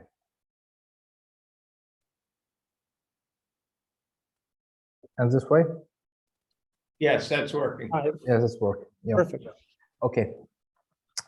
So in international law, we have general principle or rule, which was formulated in the Permanent Court of International Justice, the Hojo Factory case decision in 1927, that every violation, a breach of international law, it involves an obligation to make reparation. It's widely known. Every student of public international law knows this case and knows that this principle. And what's the most important, doesn't mean that not only war reparations, but any negative outcomes, any losses because of actions which are violating international law, this should be punished also in a form of reparations. But there are a number of obstacles which are preventing for effective enforcement of this principle. What they are? First of all, there is no compulsory mechanism of enforcement, or even no permanent mechanism for reparations, in general, and war reparations, especially in the international law. All previous mechanisms were very actively discussed, and they viewed as an example for Ukraine. For example, in case of Iraq and Kuwait, Eritrea, Ethiopia, sometimes, but I do not agree with this, US-Iran claims tribunal, they were created and functioned, they were operated on ad hoc basis. So no compulsory, no permanent mechanism. Then is all these previously mentioned mechanisms, all three and others, they depended on the goodwill of the guilty party. So those who needs to pay reparations. Even in case of the First World War, you see this picture from that time, there was agreement, of course, as a party who lost the war, but still Germany agreed. In case of Russia, we are not sure that in any case and in any time, Russia and Russians will agree to pay anything to Ukraine. And third, there are no universal standards, no standard framework for reparations mechanism. So there is no algorithm to follow in this case. In case of Ukraine, there are four main possibilities. So I won't stop at each one. So first is Irina Poliashvili told a bit about everything about them. First is International Court of Justice. Second, European Court of Human Rights, International Arbitration Courts, or new international compensation mechanism. Among these four, or you can name others, only fourth seems to be the most realistic one and is the most widely discussed. Why it is so? You can see the practice of the two previous mechanisms. So first is UN Compensation Commission. So it was this commission was working and for 30 years. So it was 3 decades. Cases were considered for only 12 years, but the last award was paid only in 2021, so 30 years, and only 50% of the claims were awarded. And in case of the decision of International Court of Justice, only 3% of the claims were awarded, and the reparations order, reparation decision was made after 23 years of consideration and is not enforced and has not been enforced yet. So still, it's a very big question about whether they match the criteria of speed and enforceability and other. So new mechanism is compensation mechanisms is discussed, and we have vision which was confirmed by a number of international resolutions, including UNGA resolution, European Parliament resolution, and Parliament Assembly of the Council of Europe, which envisages four main elements of this possible mechanism, future mechanism. First, it should be international agreement, because there is no chance that Security Council, as was in case of Iraq and Kuwait, will adopt a resolution to establish such commission due to a veto both of Russia and China. And that's why multilateral agreement between Ukraine, European Union, possibly G7, and possibly and desirable with the participation of the Switzerland, should establish as legal basis for the operation of such mechanism. Second is should be a claims commission. It's rather the same, at least at the level of the ID and the current level of discussions, as it was in case of UN Compensation Commission, but still there is need to be discussed whether it should be only administrative body or should it have a quasi-judicial nature. Why? Because in case of Russia, as I said, we won't have their agreement for them, even for negotiations for about reparations. Third, it's international register of damage. It's very important and very likely that it will be launched and work quickly, and it's very needed because time goes. In 3 weeks we will have a year since the full-scale invasion started, and we need to collect all this and preserve all the data, all the proofs and evidences, and not only for the last year, but for the last 9 years since March 2014. And the last element, which is the most complicated one, is the compensation fund. Why it's the most complicated one? Because there can be an ideal compensation mechanism, which with the ideal legal basis, experts, so on. But if there are no money to pay to the victims and those who suffered, there is its aims won't be achieved. That's why it's very critical to understand how to collect money and how to, for example, take the money controlled, frozen by our allies. You can see in this slide, previous slide, this Russian central bank assets under sanctions, how they can be transferred, how can they be seized, confiscated, and transferred to this compensation fund. This task is not solved yet, and there is no clear vision how to do it. Today in Kyiv, European leaders of the European Union, they confirmed that there is need to be new steps should be taken towards the confiscation of the Russian assets. But how to do it, etc., it's a question of the further negotiations, and possibly it will be resolved in the future international agreement. It is a brief presentation. I cut it a bit due to lack of time, but generally answering the question, which is on topic of my presentation, is this mission to compensation for Ukraine is possible. It's very possible, and it's needed and desired by the whole international community, because it should be a powerful signal to all possible aggressors that that the losses will be to them, not to those who they attack. Thank you. Thank you very much, Professor Ivan Hradyskyi, for your presentation. And now we have our next presentation and the last presentation of our today's symposium. Our next presentation is private military contractors, liability of the Wagner Group for its crimes in Ukraine. And I would like to invite Professor Martin Bula from Trnava University. Martin, floor is yours.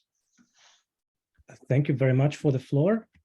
I'm very happy that you were patient enough to wait this long for my presentation. So let me try to open my slides.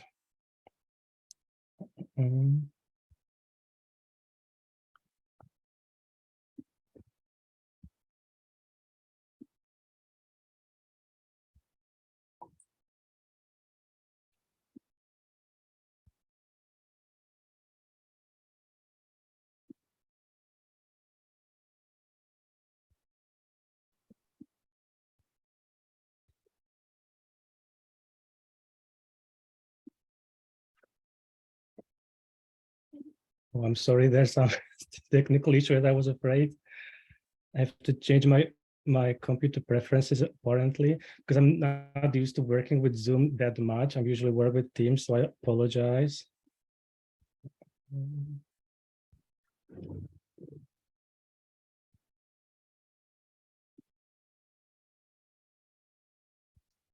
I can try to share your slides if it is possible. Probably that would be quicker. I really apologize. Here we go. Okay. You see slides. Okay. Okay, so I apologize again for these technical difficulties. So, but before I start, of course, I have to thank the organizers, especially Jamie and Charles and all the other organizers and all the other moderators for making this event possible, and for putting together such an interesting list of speakers. I almost feel like I don't belong here. It's partially also because I wanted to take a little bit different perspective on the issues that we are addressing today. So namely, I would like to talk about private law perspectives. So I apologize because I trimmed a little bit the title of my presentation, because I wanted to make sure that it really depicts what I want to talk about. So the final topic that I chose, the final title is Liability of Private Military Companies, EU Private International Law Perspectives. If we can move to the next slide. So first of all, I would like to address maybe the elephant in the room. So why it might make sense to talk about civil actions in this regard. So first of all, the main advantage, at least from my perspective, is that this private action or civil actions actually provide the compensation for the damage suffered by the injured party, unlike the criminal proceedings, which mostly is based on giving a prison sentence to the perpetrators, which is fine, but it doesn't at least automatically also provide compensation for the damages. So this is the main advantage. It provides compensations for the damage suffered, and obviously The practical aspect is also that these mechanisms in civil law are readily available. We saw today that the pathways for seeking justice via international law are quite complex, quite lengthy. So unlike these pathways via international law, these civil actions, civil pathways are readily available. And theoretically, at least in theory, they could be more effective than criminal proceedings. We will see later that it's not as easy as it might seem probably on the first sight, but let's delve into this topic.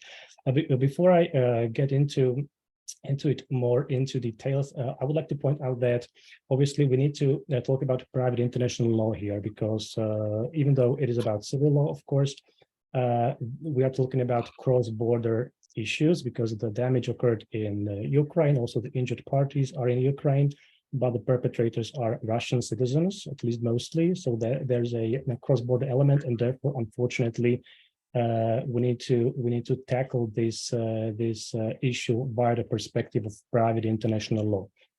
Private international law in itself is quite a complex issue. And especially when we are talking about seeking remedies from private military and security companies, this is quite uncharted territory, and therefore,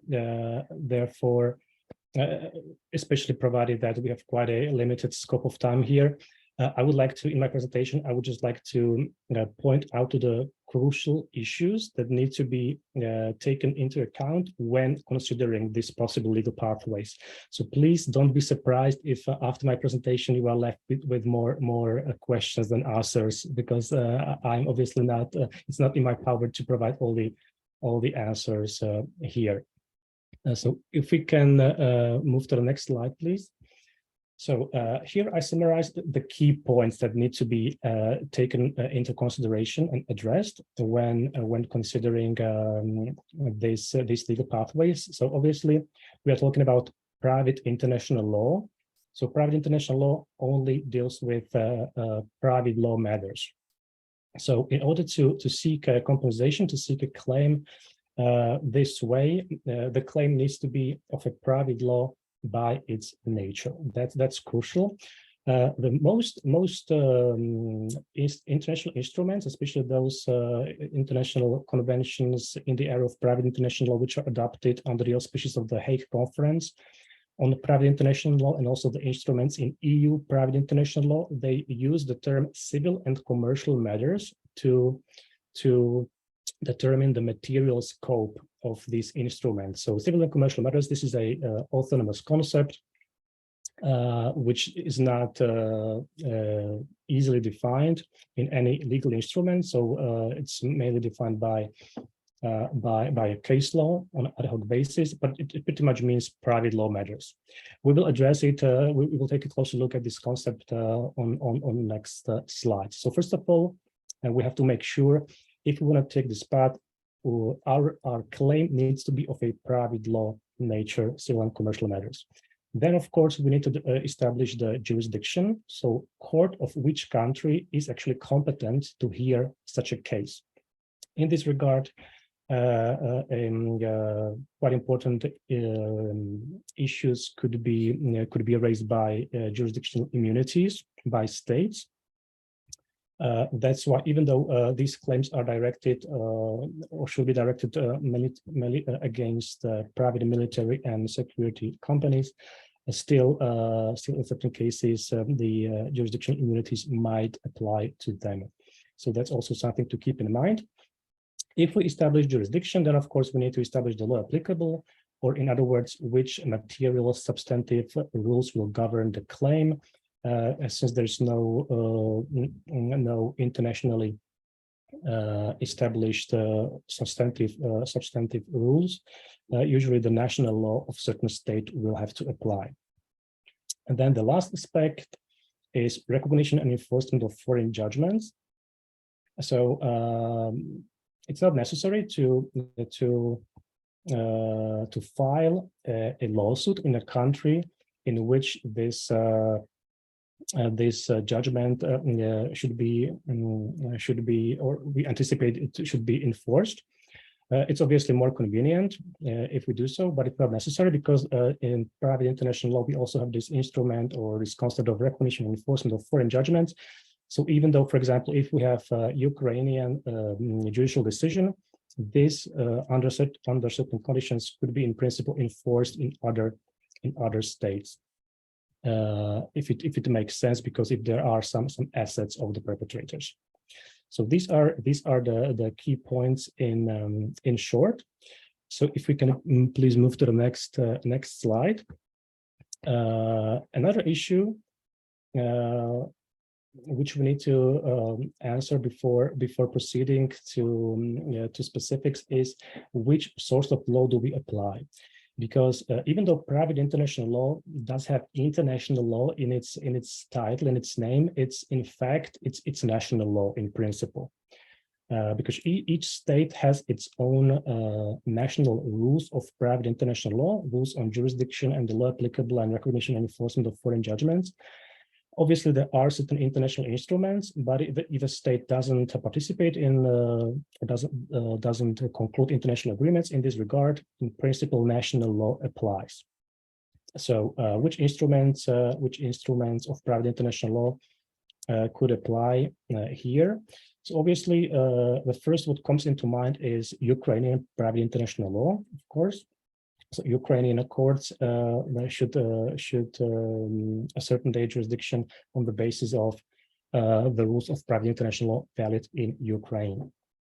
Then, of course, since we are talking about actions against private companies who might have some assets in other states, especially probably EU member states or US and UK, it also might make sense to take a look at the perspective of the private international law regulations in the United States, in the United Kingdom, or in the European Union. The advantages which the EU brings to the table are that the private international law in the European Union is unified in the form of regulations. So exactly the same rules for jurisdiction and the law applicable apply in all EU member states. So whether you bring your lawsuit in Italy or Germany or Slovakia, the same rules apply. So the rules in jurisdiction are unified codified in the Brussels I lease regulation, and the rules on law applicable are contained in the Rome II regulation. If you can move to the next slide, please. So first of all, we need to take a closer look at this concept of civil and commercial matters, because this actually answers the question whether we even can apply these instruments of private international law, because this is the concept which defines material scope of all the EU regulations in the area of private international law, but also of most of the majority of the international conventions. And it's also applied in certain national jurisdictions. So, as I mentioned, this term is not defined in any legal instrument, so there's no legal definition. The definition comes from the case law, mostly a case law of the EU Court of Justice. But there are certain exclusions mentioned directly in the law. So both Brussels I and Rome II regulations, they specifically exclude from their scope liability of the state for acts and omissions in the exercise of state authority, so-called acta iure imperii. So these regulations do not apply to these matters because they are not considered to be of a private law nature. There are certain cases which I would like to mention here. I have here the two cases which I would like to mention specifically. The first is a Greek case, Le Koritou case, in which this was a case actually brought by the Greek private individuals who were the successors of people who were victims of a massacre committed by German troops during the Second World War in 1943. And they sought compensation.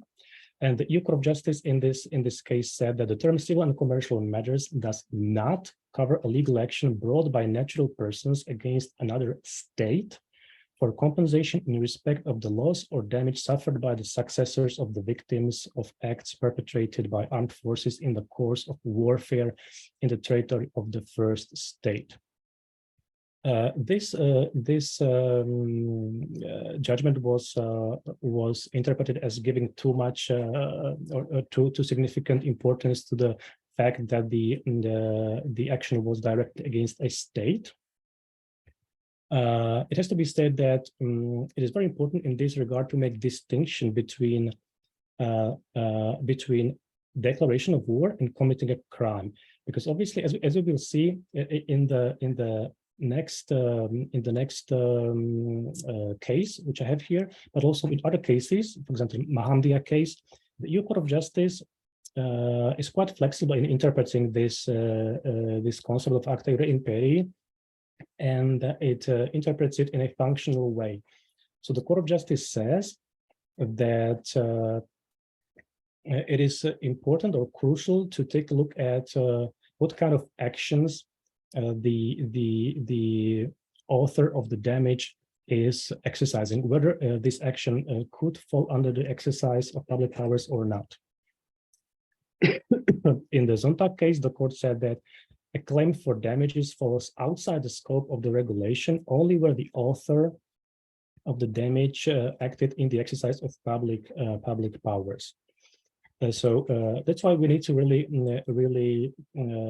make a distinction between actions which are, for example, very clearly exercise of public power, such as declaration of war.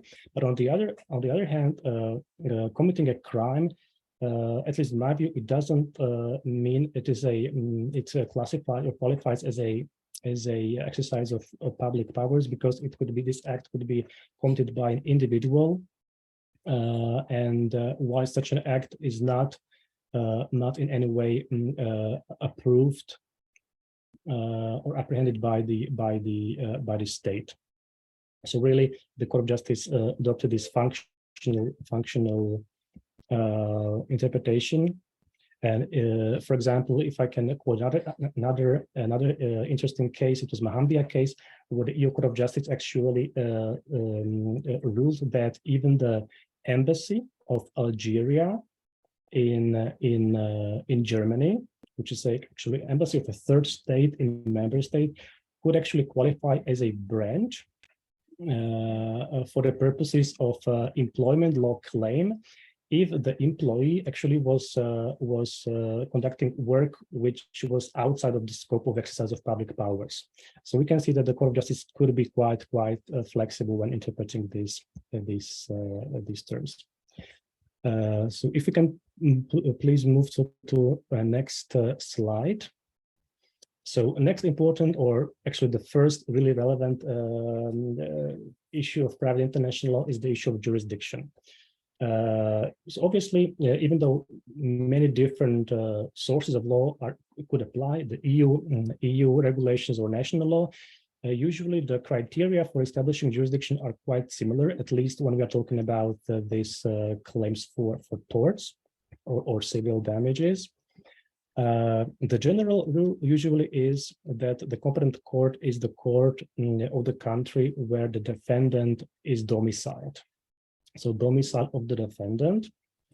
For the purposes of EU private international law, the concept of domicile of a natural person is defined by national law. So if you claim that someone has domicile in Italy, the definition of domicile according to Italian law has to be met. But the regulation actually defines the domicile of legal persons, and domicile of legal person is defined as either statutory seat or place of central administration or principal place of business. The problem with regards to the Brussels I regulation is that this general rule of jurisdiction also serves to determine the personal scope of the regulation. So if the defendant does not have domicile on the territory of one of the EU member states, then unfortunately the regulation itself is not applicable at all. So this might be problematic. But if the regulation is applicable, there's also a special rule besides the general rule. And so we don't, even if the defendant has domicile in the EU, we can still use also the special rule. The special rule is defined as a place where the harmful event occurred. And this term is defined by the EU Court of Justice as including two places, locus damni infecti and locus delicti commissi, which means it is either place where the actual direct damage occurred, but also the place where the event giving rise to damage occurred, or in other words, the civil delict occurred. Usually these are the same places, but there could be certain cases when those are in different states. Obviously, here we have to address the issue of immunities, because obviously in international law there's immunity of states, and in this regard we should also mention the status of forces agreements, which could also address certain issues in regards to liability of private military and security companies.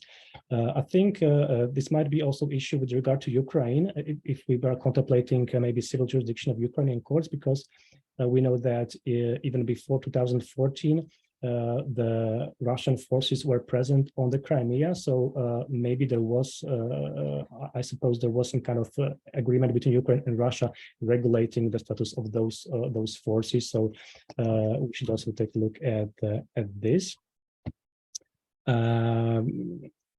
There are also other concepts in private international law which could actually have the result of excluding the jurisdiction of the court, such as forum non-convenience, which means that the court could refuse its jurisdiction because it might come to the conclusion that there is other court in a different state which is in a better position to adjudicate on the case, given its closer proximity to the actual claim.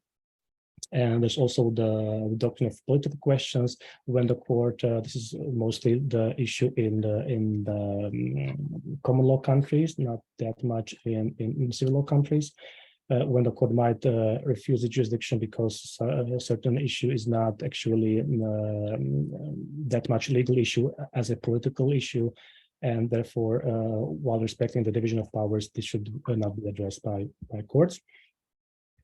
However, on the other hand, there are certain. Yes? Martin, can I? Time is pressing on this most important issue, so I need you to see if you can highlight the most important points, because we're going to share the slides, and we want to use this to hold Russians accountable.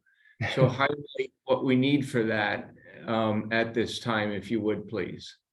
Okay. I'm sorry. I apologize.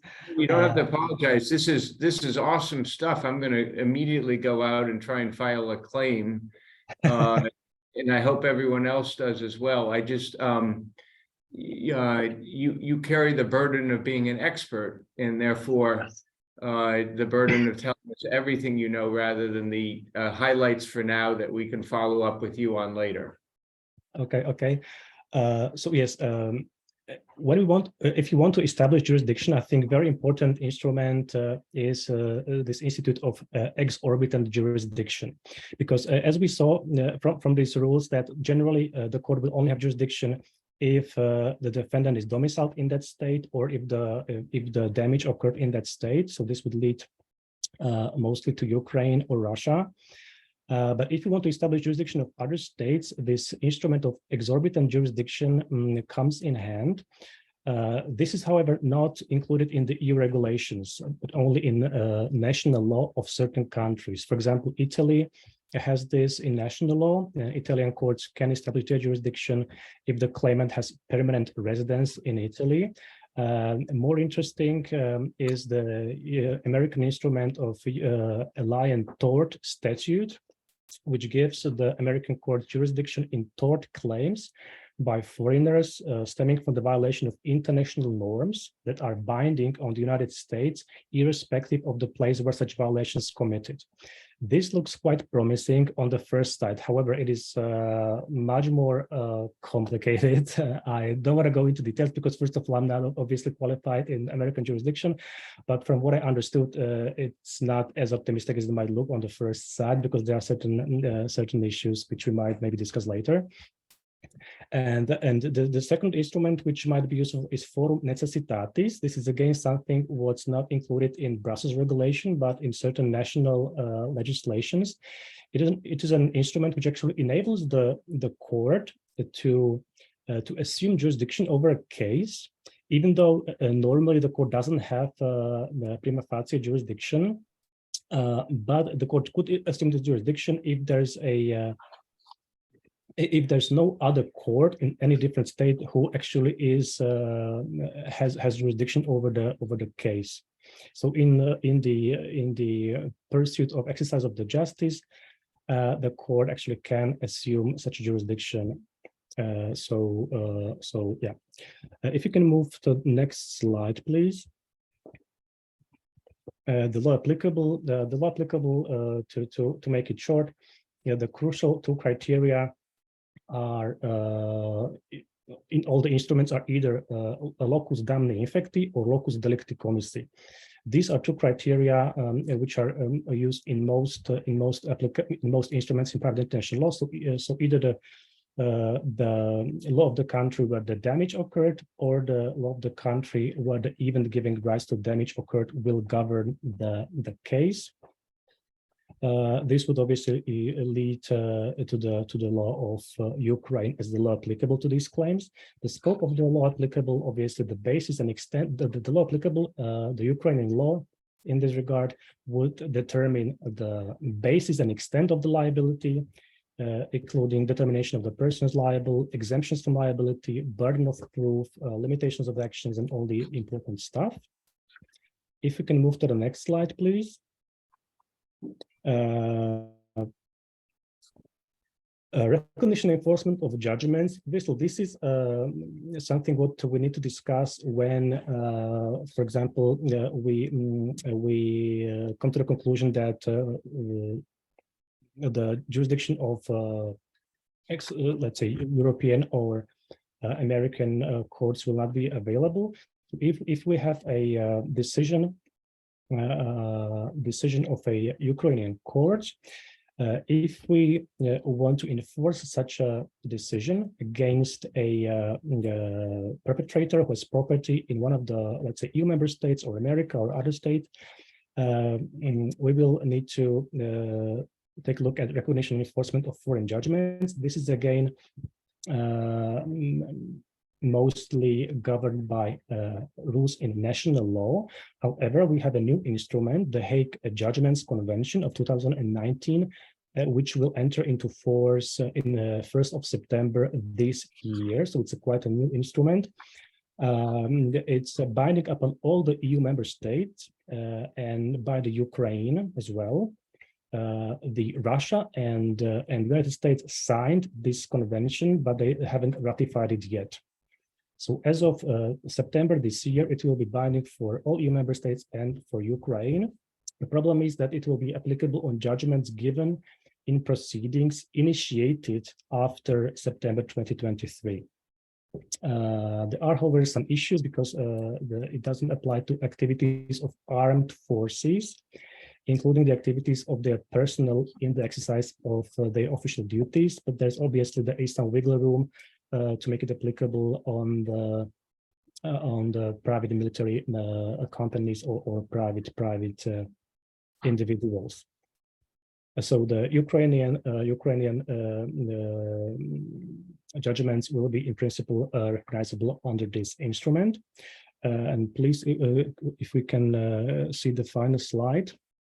So just to sum up, probably now the most viable option will be to seeking these private law actions in Ukrainian courts, which then could be recognized in other states if there is a need for that, and if we can establish that there is some kind of property which can be actually executed in other states.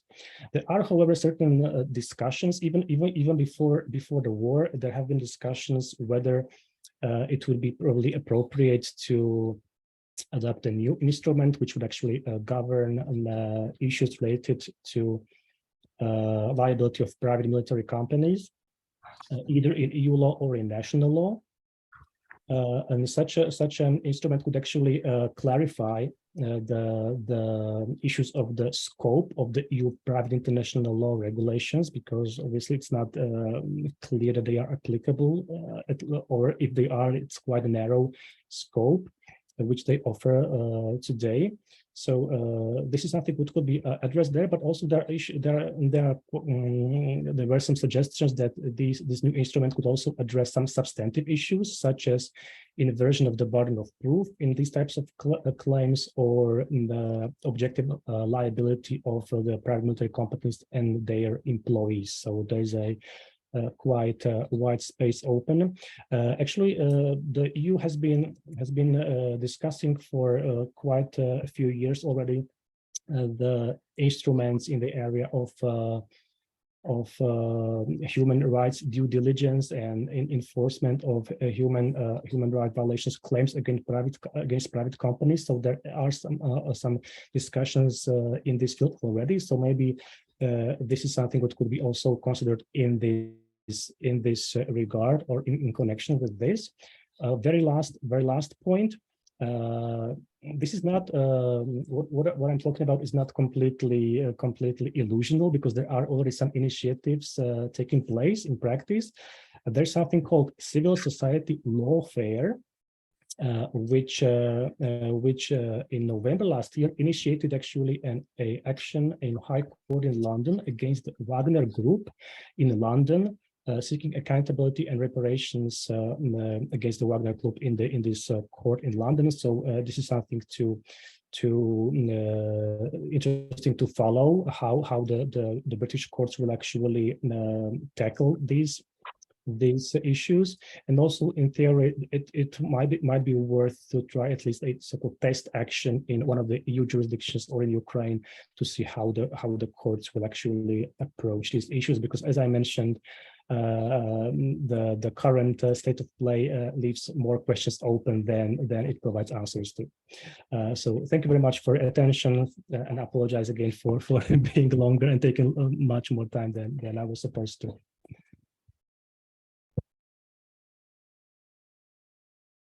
Okay, thank you so much. Before turning the microphone over to Dean Chernovsky for a final word, I would like to thank all our moderators, all our panelists. We will take any slides that were given, we'll take any summaries of statements that were made, and put them together in a package and circulate it to all the participants. I would just like to make 2 points. I love the quote I heard earlier today: evil never stops by itself. You have to stop it. And so I'm going to take that away. And I'm also always reminded of Elie Wiesel's quote: we must always take sides. We must always take sides. Neutrality helps the oppressor, never the victim. Silence encourages the tormentor, never the tormentor, never the tormented.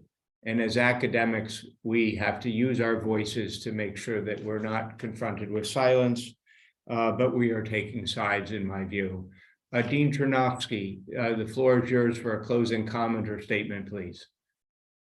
Yeah, thank you. Thank you very much. Well, it's been a great pleasure, and I'm happy that we still have survivors of the seminar left. And I really want to thank you, Professor Baker, for this initiative and for organizing and stimulating all us in holding this seminar. That was a great thing.